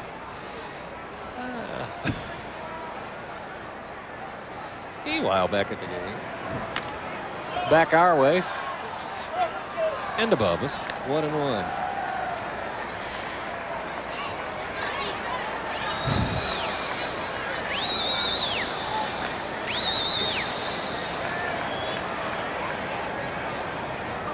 I would think a man of your stature would have at least treated him to lunch. On the ground and through. Base hit for Alfonso. The 2 spot in the lineup has been on base 3 times. And it'll bring up Bernard Gilkey. He is hitless in 3 trips, and that's news for Bernard Gilkey. He's grounded to short, popped to short, and flied to right. What do you mean my stature? I'm only 6'1½". It's like, you know, a big Careful. Signature voice of the Braves baseball. You got me confused with somebody else. Would take him to lunch. For all he's done for you. Oh? High 1-0. 5 runs and 10 hits now for the Mets. The Braves have had a fistful of hits, more than a fistful. They've had 8. Haven't been able to score.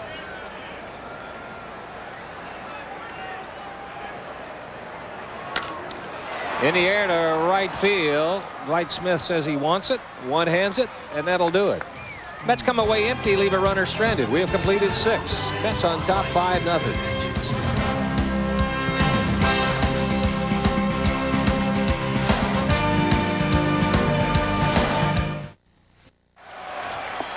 Here's what's on deck for the Braves. Compliments of your friends at Armor All. It's the Mets here the next 2 days. Sports South will have it for you on Wednesday. Then the Dodgers come to town for 4. Thursday, Friday, Saturday, and Sunday. 5-0 Mets as we head to the 7th inning. And here to call it for you, a man who needs no introduction. So he doesn't get any. Okay, Don, thanks very much. And Marquise Grissom leads it off. And takes a strike. Defensive change for the Mets. Rico Brogna is in at first base.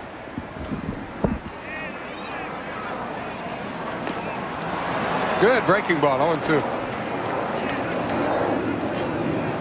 Tim Brando will be here Wednesday when Sports South does the game. He and Ernie Johnson, Sr.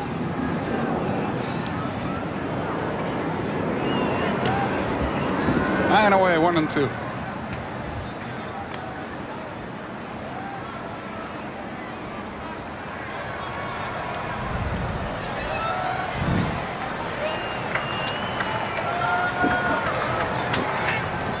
Two and two. He's got a good breaking ball all night long. And he's changed speeds well. That's his stock and trade, giving you a little bit of a fastball, take a little off, move it around. Very uncomplicated delivery. He's been an escape artist too. 9 men left on base in 6 innings for Atlanta. They've hit him hard, but they can't get the big hit. High pop foul back. 2-2 the count. He's now in the third stage of a pitcher's career when you come into the big leagues. He started here. He was very successful. Hitters made adjustments. Last year he got beat up pretty good. Now it's his move. Either he makes an adjustment back or the next step is that you're applying another trade. But they like his way of pitching, and he's a good guy to have. He knows a lot about pitching, studies pitching. He's a good guy to have on a staff that has young pitchers like the Mets do. Hot shot up the middle and through into center. Grissom has his second hit. That's the 9th safety of the night for Atlanta. Base runners in every inning. Eventually, you would think we'd break through. But it's Smith. 2 out of 3. He's the batter. 5-10-0 for the Mets. 0-9-0 for the Braves.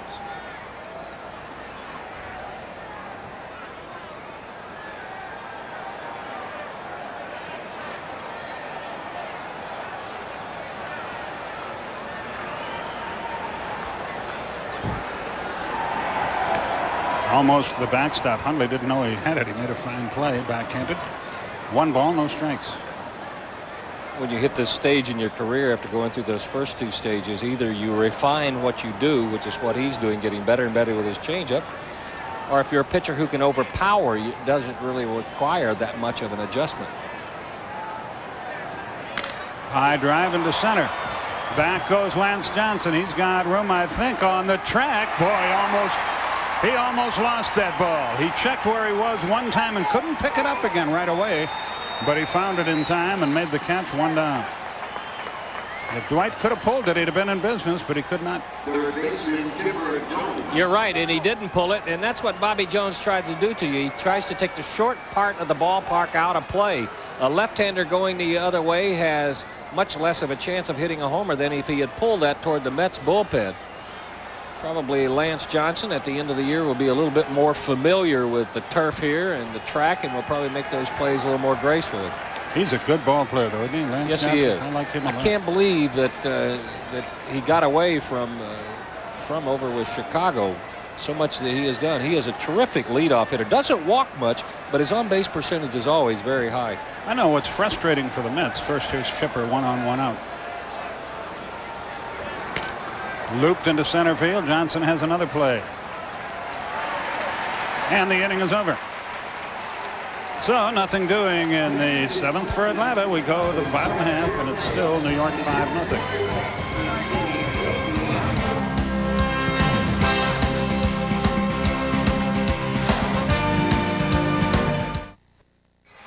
As the Braves took their position going out defensively, a little bit of a debate took place at second between Marquise Grissom and Steve Ripley. Here's why. We didn't give you a 2-out inning last time, but as Marquise went and rounded second, he steps toward third, does not retouch. The Mets appealed. He was out at second, so there were 3 outs. And Jeff Kent alertly spotted that. Yeah, give him credit. I missed it. A lot of people did. But not Jeff Kent. And it turned out the umpire's right. Here we go, bottom of the 7th. Bilecki deals 0-1. I was looking desperately on my scorecard. Who did I miss here?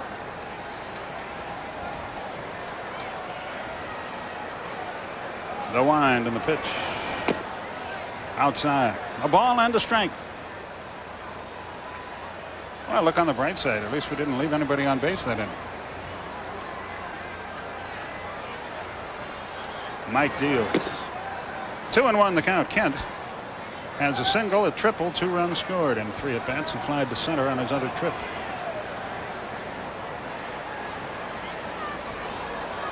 The Mets are the youngest team in Major League Baseball. They average 26.5 years per man. Klesko drifts back. The fog hasn't worsened here. It looked like it was going to be a problem, but it is not now. 1 out. The flip side to that, having a youngest ball club, is that they're going to test your patience when you have a young ball club, and you're going to have to stick with them growing up. And they have tested Dallas Green's patience, and Dallas is not one who minces words, and he doesn't hide his emotions. And you might find a few members of this bullpen changing uniforms or careers, because he only has patience for so long. Drilled foul. Hundley has been the big hero tonight. A single, a 3-run homer, and an RBI single. He's driven in 80% of their runs tonight and 49 on the air.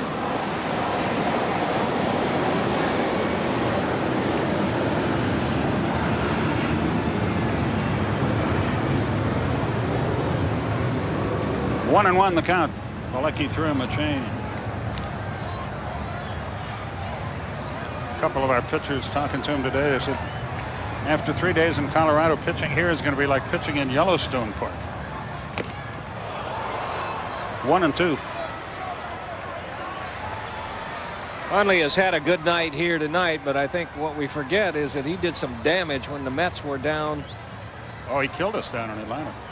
And that's what, there's the result right there. 10 RBIs with 10 hits. He might have another one out of here. Back goes Dwight Smith. That's gone. What a night for Hundley. 4 out of 4, 5 RBIs, 2 homers. We better regroup about how we're pitching this guy. He's good, but he's not this good.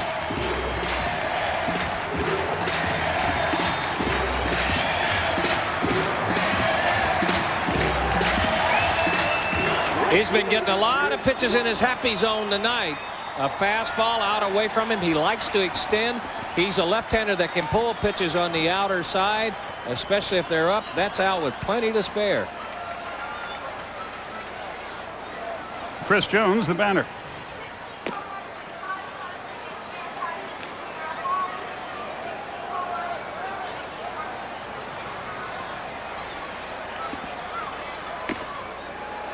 We're not even halfway to the halfway mark, and he's already tied his career high in homers. The 1-1. Didn't get the breaking ball. 1-2 the count. Rico Brogna is on deck.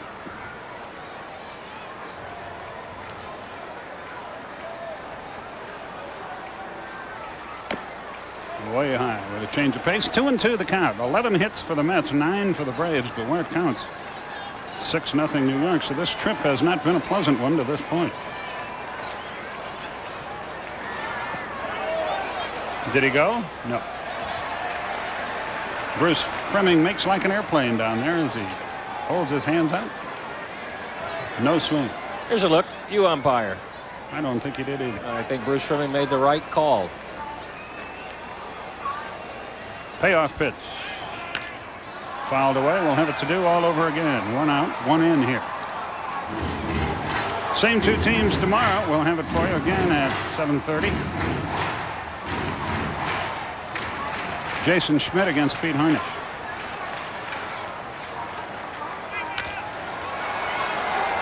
Into right. Dwight Smith's had a busy night out there. 2 done. Actually, TV time tomorrow is at 7:35. Game time 7:40. Everybody laughed when Ted Turner started doing that. They called it Turner time, making the game start at 7:40. Now more and more teams are doing it. Rico Brogna bats against the Braves for the first time this year. He's been hampered by a bad shoulder. This guy's turned into a good, solid player. And his return will help the Mets. Mordecai, good play. Can he get him? Just did. Fine play, inning over. Mordecai took a base hit away from Brogna. A run on 1 hit. It was Hundley again. We have completed 7 innings with your score. New York 6, Atlanta nothing.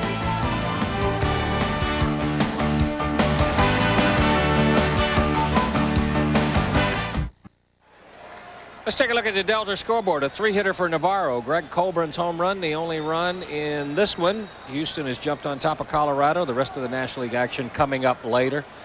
And we'll give them to you a little bit later on.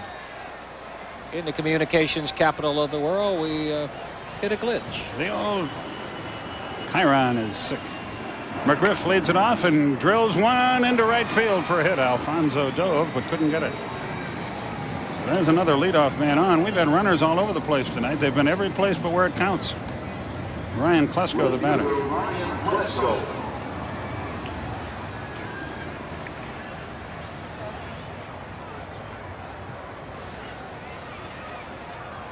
We'll give you the American League scores when we can get them back up. I do want to tell you that Detroit is shutting out Baltimore in Detroit.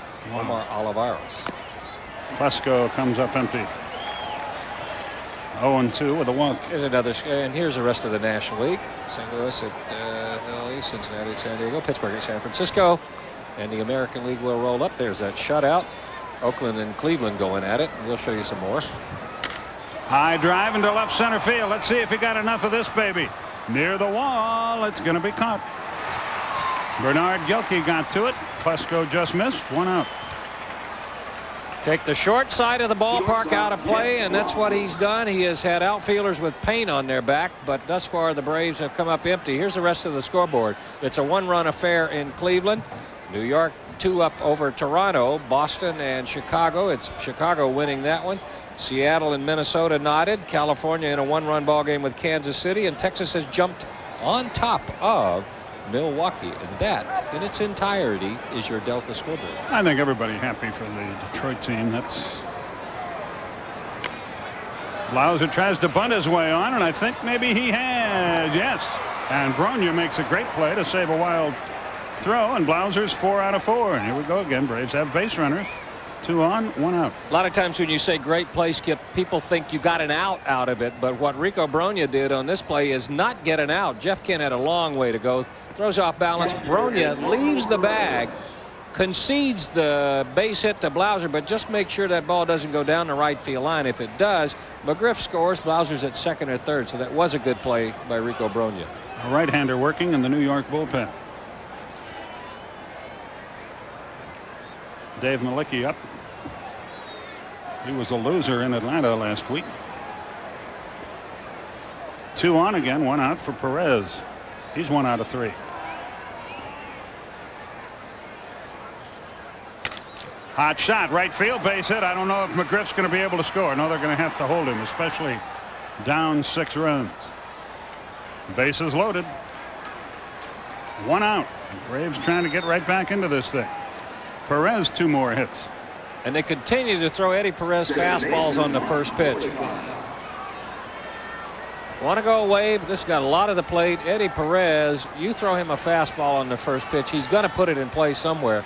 And the guy coming up right now, Mike Mordecai, may be as good a first pitch fastball hitter as there is in the league. Remember last year, they kept throwing, he kept wearing them out. This year they've done a little bit of a difference, but he may not face Bobby Jones. Dallas Green is on his way to the mound. I don't think he's made a sign yet to the bullpen, so we'll keep it here for a moment. It'll be Mordecai, and then Javi Lopez has grabbed the bat and moved on deck. And that's going to do it for Bobby Jones, who pitched himself a fine ball game here and gets a big hand as he leads. 6-0 Mets, but the Braves have the bases loaded. 1 out in the 8th inning, and we'll be back right after this.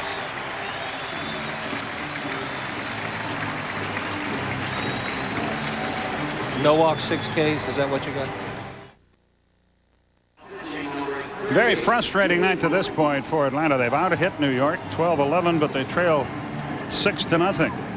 Malicki gets the call. The right-hander inherits a bases loaded 1-out situation. The last time he faced the Braves was back in Atlanta. He went 3 innings, allowed 4 hits, 3 runs. Walked a couple, struck out 4 on that occasion. Mike Mordecai will face him here, and he may just try to slip a fastball by him to get things started. 6-0 the score, but the Braves have yet another chance here. Looks like Javi Lopez is going to hit in the pitcher's spot. And then Marquise Grissom would bat, but if that happens, we'll finally have gotten on the scoreboard. Malicki just about ready to go. Same 2 teams tomorrow night. Jason Schmidt against Pete Harnisch. Jason fighting himself a little bit. It'd be good to see him go out, pitch a good one. The Mets have been tougher on him than any other team. Harnisch, or rather Malicki, 1-3, but with a 3.44 earned run average. Remember down in Atlanta, he came out and showed a heck of a breaking ball. Got himself a handful of strikeouts, and then all of a sudden went away from it. Went back to the fastball, and that's when the Braves started tattooing him.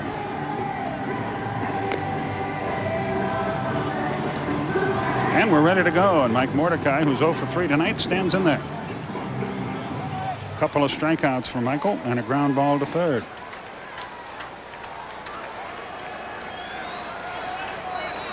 Another right-hander up and throwing for New York. Looks like Pedro Bourbon still working in the Atlanta pen.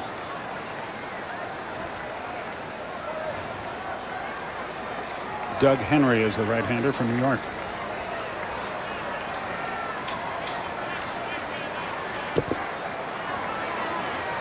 Malicki comes set and delivers. High and outside. 1 ball, no strikes. A walk would be nice.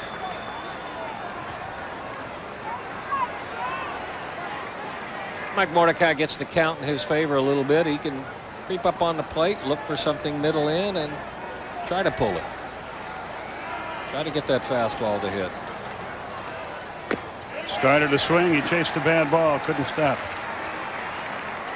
Malicki out of Cleveland, and he came up in the Cleveland organization.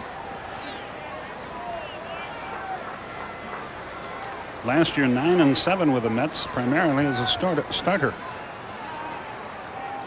The 1-1 pitch. 2 balls, 1 strike.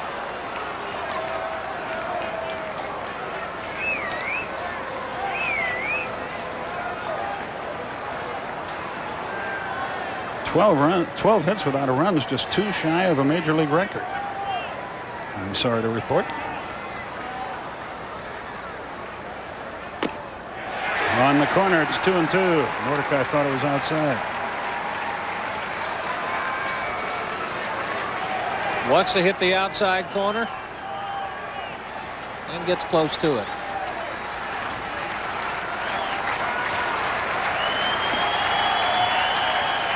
Two balls, 2 strikes.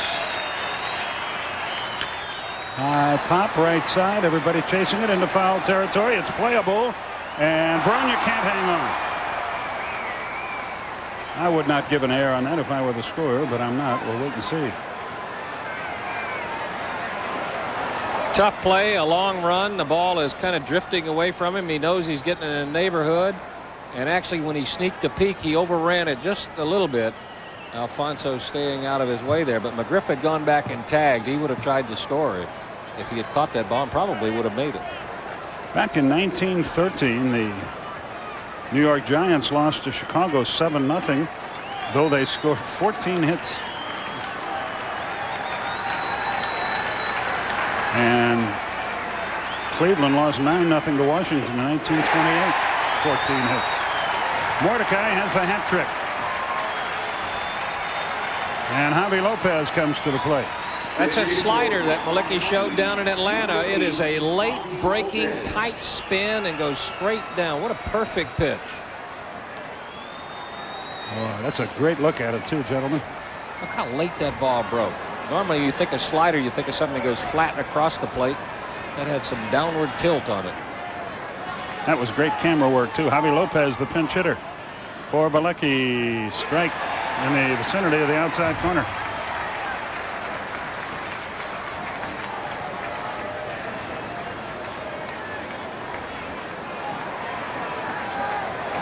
Lopez 0 for 3 as a pinch hitter this year.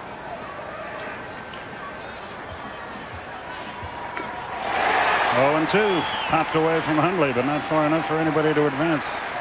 So Malicki 1 pitch away from getting out of it again. Javi Lopez has a slider speed bat, a middle speed, and if he just throws that for a strike, he threw that in a perfect spot. He started it and broke it out of the strike zone. And he's probably going to get another one. If he gets it in the strike zone, he could do some damage to the Mets. But the Mets probably, their scouting report says, don't throw him a strike when you're ahead in the count. The 0-2 guy foul tipped it. No, he didn't. He missed it, and the inning's over. So Malicki comes on and does quite a job, and the Braves have left 12 men in this game. 3 hits, no runs, no errors, 3 left. What a night. Bottom of the 8th, 6-0 New York.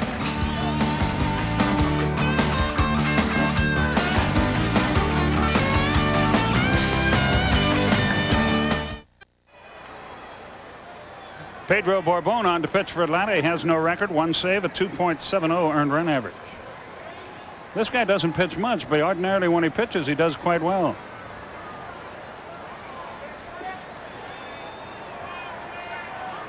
Shortstop Ray Ordonez will lead it off.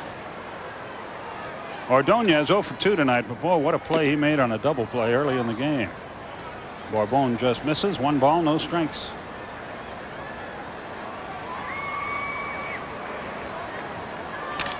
A little looping pop fly. That's going to get in there for a hit. Ordonez broke his bat, but he blooped a single to left, or rather to right. They just had a sign up here on the message board. It said, "Take the 7 train home." What if you don't live anywhere near where the 7 train goes? Take it and ride it with Charles Bronson. Yeah, you got that right. Malicki stands in. Bolecki, 2 innings, 2 hits, 1 run. You'd figure him to bunt, but he swings away. Thank you. Pops it up. Fred McGriff in foul territory. 1 down.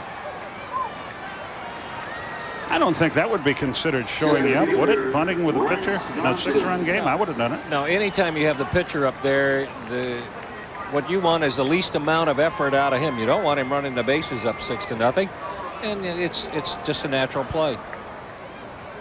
Lance Johnson, the batter. Listen to this line on Bobby Jones. 7 1/3 innings, 12 hits, 2 walks, 6 strikeouts, no runs. A wizard. Normally, when you have a high hit game like this and no runs, you didn't walk anybody, but he threw in a couple of those. Avery filled up every column tonight. 5 innings, 9 hits, 5 runs, 2 walks, 2 strikeouts, 1 hit batsman, 1 wild pitch, 1 homer.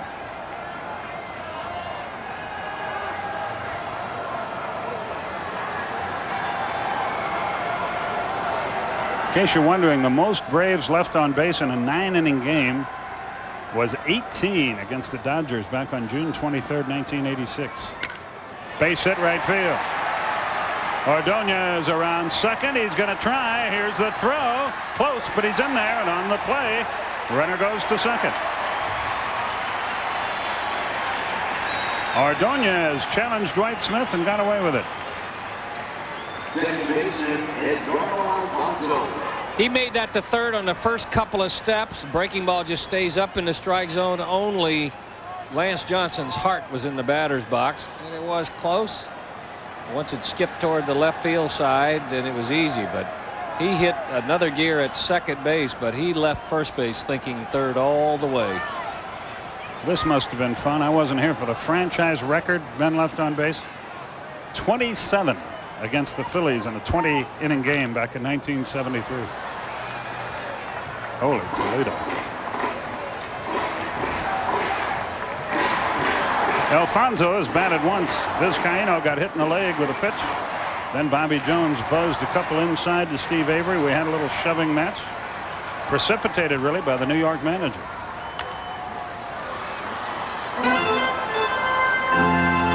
If I heard correctly, the attendance tonight 17,479.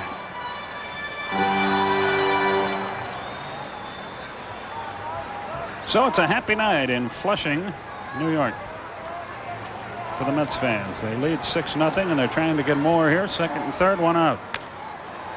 Alfonso fouls another one away.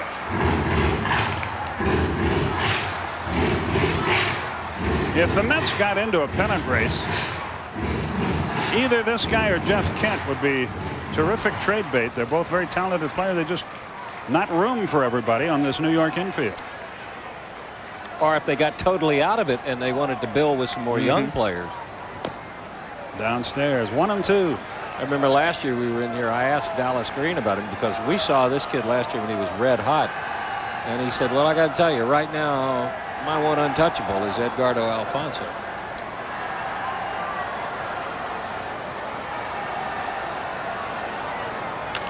Pop foul back this way again. Still 1-2. Alfonso hitting just 198, but he never gets to play.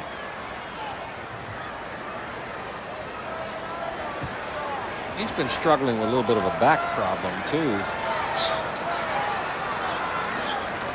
Infield in, of course, for Atlanta. Speed on the bases for New York. Ordonez at third. Lance Johnson at second. Bernard Gilkey is next. Perez and Bourbon can't get together on the side. or they're fearful that Lance Johnson is swiping them out there at second base.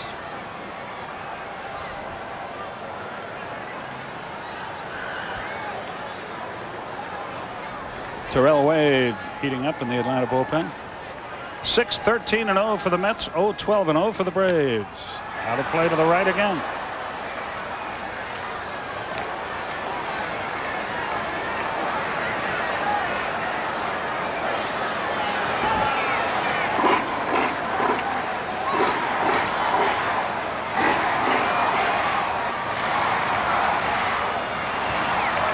The 1-2 just missed inside. 2 balls, 2 strikes. Looking ahead to the Atlanta 9th inning. Top of the order up there. Grissom, Smith, Jones. Anybody gets on, McGriff.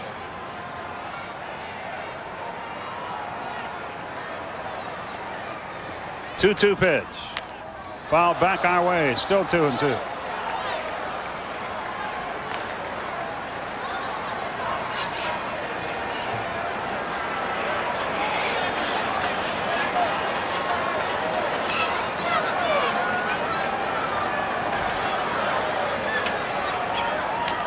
Fouled it back again.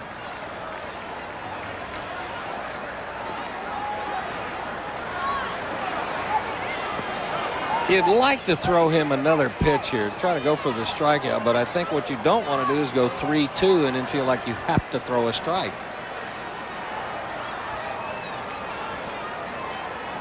Again, the 2-2 downstairs. Well, he's gone 3-2. First base is open, but you don't want to walk a 198 hitter to face Bernard Gilkey. Especially an 0 for 4 Bernard Gilkey, because you know he's due. Payoff. Line to the left center field. Nobody's going to get that ball. 2 runs are in. Let's see how far he gets. Grissom picks it up as he touches second. Here's the relay. He'll pull in at third with a standing triple. There's a little icing on the cake for New York. Again, the Braves had him played in right center, and again they beat the defense. Second triple for New York in the game. And the 3-2 count allowed him to beat the defense. He had to throw a strike. He can be more aggressive looking for a strike. If it's 0-2 or 1-2, he's a little bit more of a defensive hitter. But when he turned the bat over and got that one to the left of Marquise Grissom, like you said when he took off, how far will he go? An easy triple. Pedro Borbon didn't have it tonight. And Terrell Wade will come in out of the bullpen to try to salvage the situation. The situation needs some salvaging. Braves trail 8-0. Back after this.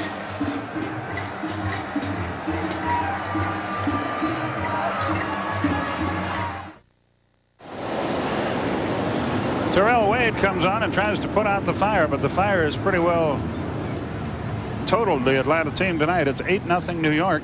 Bottom of the 8th, the runner at third, and 1 out. Borbon, a third of an inning, 3 hits, 2 runs to this point, and the runner at third is his responsibility, and the infield will have to come in as Bernard Gilkey comes to the plate. I don't know. I don't know if I'd even come in now. Let's just get him out. Looks like a simple 8-0 ball game, Skip, but there's actually been a lot of activity in this game, especially early. A little pseudo fisticuffs. Yeah, no blows were struck, but Avery hit Vizcaíno. Then when Steve came up, a few pitches inside, a little dancing and hugging and arguing. Gilkey had a check swing, but went around. Toronto bats in the 9th, trailing the Yankees 5-2. Cleveland is a winner. They beat Oakland tonight 5-4. Detroit beat Baltimore 8-3. After 7, White Sox lead 7-2 over Boston. After 6, Minnesota 6-5 over Seattle. After 7.5, California leads Kansas City 4-3, and after 3.5, Texas at home leads Milwaukee 6-0. Ground ball, great stop. Hold the runner, throw to first. Brilliant play by Blauser. He took a base hit away, saved a run, at least for now. And Jeff Kent, the batter in the National League. First, let's look at this again. Well, when he hits that ball, you're just happy that he saved the run, but he had the presence of mind to get up and make a nice off-balance throw, and that play wasn't as close as it should have been. Good play by Jeff Boswell. Quickly in the National League, the Cubbies beat the Phils 2-1 in the ninth. Florida, Montreal 1-1. Houston leads Colorado 3-1 after 4 out in Denver. Cincinnati, San Diego, St. Louis, Los Angeles, Pittsburgh, San Francisco just getting underway. So that's all the other baseball up to the moment. The count here 1-0.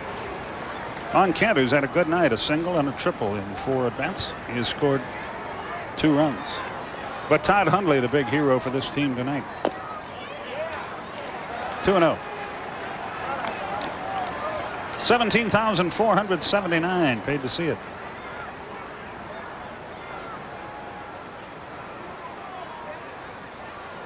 The big left-hander comes set and delivers. Line drive at Blauser, and the inning is over. Wade gets out of it without further damage, but 2 runs score on 3 hits. 1 runner is left. We move to the 9th inning. All New York now. They lead at 8-0.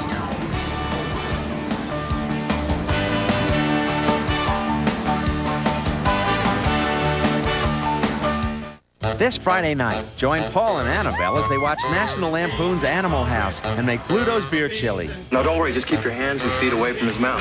Dinner and a movie, 10:35 Eastern Friday night. Delicious television only on TBS. TBS Awards Saturday. This Saturday, William Shatner in Star Trek, the motion picture. The biggest night of movies on the biggest night of the week. TBS Awards Saturday, 8:05 Eastern, Saturday, only on TBS. Tim Bogar in to play third base for the Mets as Dave Malicki tries to nail this baby down. And if he doesn't, it's going to be a big story because it's 8-0 New York. 26 hits in the game. The Braves have 12 of them, but ¿Cómo está, my friend? And hi to Leslie, and we get a lot of nice notes from people who watch us internationally. We don't care where you are. We appreciate it. Got it. Marquise Grissom, 2 for 4.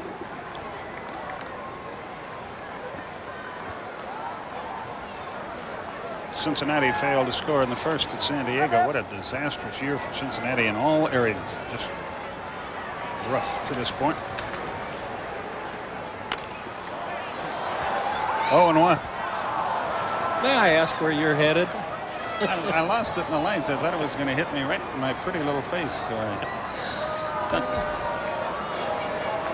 They do call them ugly finders every now and then. That would have been the case, buddy. Curveball, strike 2 call. We've seen a couple of good curveballs out of Malecki. He has that short, hard one that he throws. That was a big biter.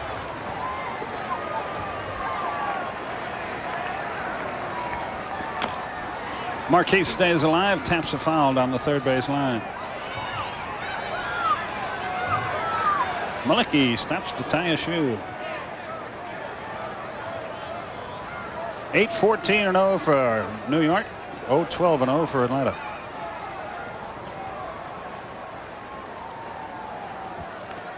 $12 runners left. 12 wasted hits. Frustrating night. Base hit, center field, Grissom. Our timing on our hits isn't very good. We get a couple runners on, we can't get one. This is the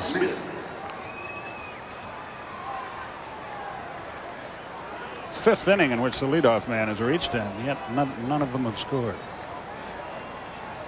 And if the Braves get one more hit and don't score, that will tie that league record you were talking about earlier. Strike over the outside corner, 0-1. That's a good idea because you need base runners. You need a bunch of them right now.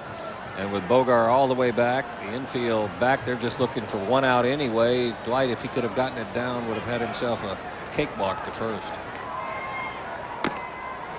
Wonder where that expression came from, cakewalk. I don't know.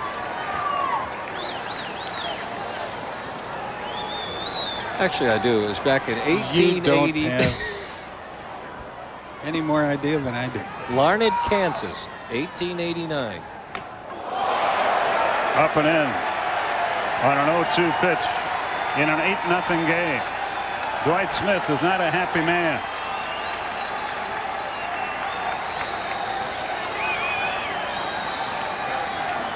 Little chin music. They want it in. You can see Hundley is set up inside, and I really think he just overthrew it. I don't think that was a purpose pitch. Overthrew it. Chopper fouled on the first base line. Dwight still looking out toward Dave Malicki.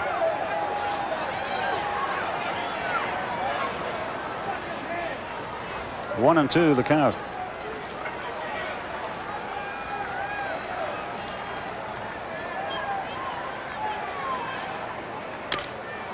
Lashed foul the other way. He has taken a couple of very aggressive swings since that chin music, too.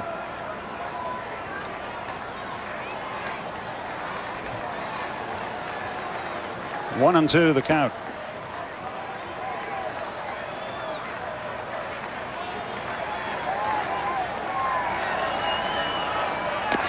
Upstairs with the breaking ball.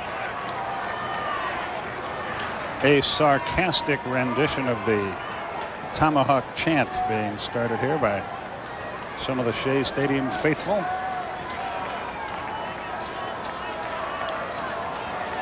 That's a useless move there. You're up 8-0, a base runner, and you step off trying to drive him back when he's not even being held on. High pop, short left field. Everybody chases it. Who wants it? Who can catch it? Gilkey. One down in the ninth. Chipper Jones, the batter.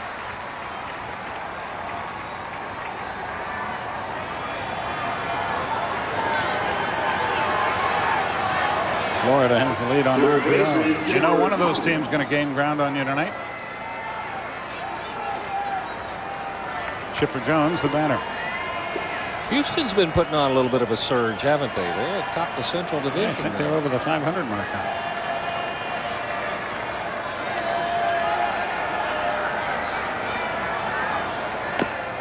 Upstairs, 1 ball, no strikes.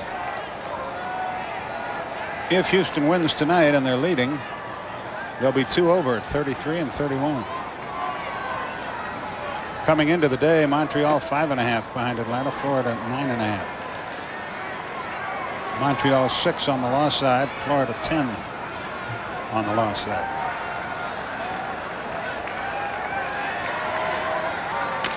Line down the left field line, trouble if it's fair, and he drops it fair into the corner. Runners will be at second and third again.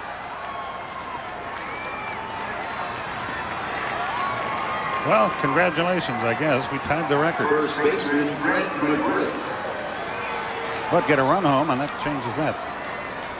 That's some good hitting by Chipper Jones. He had a nasty pitch. Didn't try to pull it. That's down and away, and he serves it to left field. His first hit of the night.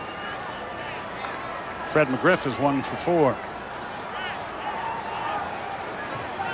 Well, 8-run innings have been known to happen. Not often. We saw a 7-run inning over the weekend. That doesn't count. That was Coors Field. Oh. Drilled down the right field line. Trouble if it's fair, but it's curving. It is a fair ball home run. McGriff skimmed it over the right field wall. That takes care of all that stuff. It's 8-3. I will never understand this game. Malicki comes in with the bases loaded and 1 out and strikes out 2 guys. Then he starts the next inning on his own. A single, a fly to left, a double, and a 3-run homer. It's the same thing that happened down in Atlanta. He got a walk, and when he came in down there, he got a walk and struck him out. Got out of the jam, struck out the side in the 6th inning, and then just started giving him up in the 7th inning. He ended up giving up 3 hits and 3 runs with 4 strikeouts when the Braves hosted the Mets down in Atlanta. This puts McGriff in 3rd place in RBIs in the league with 57. Jeff Bagwell leads with 63. Matt Williams, Henry Rodriguez going into tonight's play had 58. We don't have any idea what they did tonight. So it's an 8-3 ball game. A right-hander in the bullpen for New York. Ryan Klesko, the batter. In that hockey game, no score in the 3rd period. Hockey match, I guess you call it. Malicki to Klesko, nowhere near. 1 ball, no strikes. Ryan 0 for 3 with a walk. Doug Henry is ready if needed in the New York bullpen on another base hit. He may be needed. 2 balls, no strikes. It's one of those weird nights. Every spot in the lineup except Mike Mordecai's has been on base at least once. And it's the 9th inning with 1 out before the Braves can get a run. 8-3 the score. Ground ball deep short. 2 out. Well, I'll say this for Klesko. No matter the situation. Know what you're going to say, and you're right. He busts his tail. He runs hard every time out of the box. See, it would have been so easy to phone in that run down to first base there. You're down 5. You're disappointed you didn't get a hit. And that ended up being a close play on a grounder right to short. Reaches out, taps it. Here's Stutz. Look at him hustle. Jeff Blauser, the last hope. Jeff 4 for 4 tonight. He's up to 253. And this is his territory. This is where he normally resides. Right in there. A ball and a strike.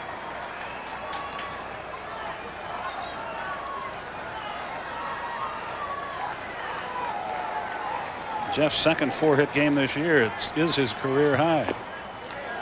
Well, it would be nice if he could get one more. Braves have out-hit him 15-14 and are losing by 5 runs.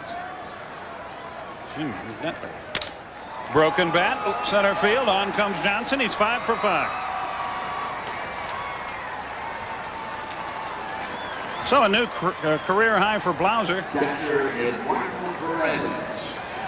And Eduardo Perez is the batter. He was teaching you how to pronounce that on the bus tonight. How am I doing, Eduardo Perez? I stay away from it because he told me that I cannot put enough R's in a name that's spelled with 1 R. Eduardo? Yeah. He's a good kid, isn't he? He is. Eddie Perez, the batter. You're right. It's easier. I gave up. Home run cut, but he came up empty. Perez 2 out of 4. A frustrating night for Atlanta.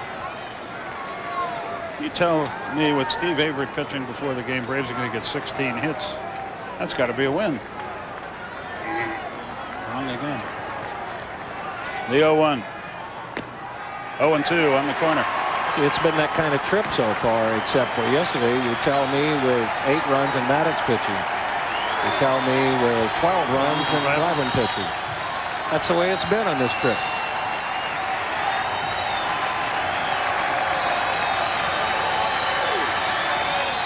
That's it. Malicki strikes him out. The ball game is over. The Braves get 4 hits, 3 runs, no errors, and another runner left. Final score is 8-3 Mets. And Todd Hundley has himself one of the games of his career. He's our AutoZone player of the game. A perfect 4 for 4 night, including a couple of home runs and 5 big RBIs. That turns out to be the difference in the ball game. Here's one of the home runs. Back in the 3rd inning after a single by Johnson, a single by Vizcaíno, and a single by Kent. This is headed for Connecticut. A huge home run. He is our AutoZone player of the game. Mets win at 8-3.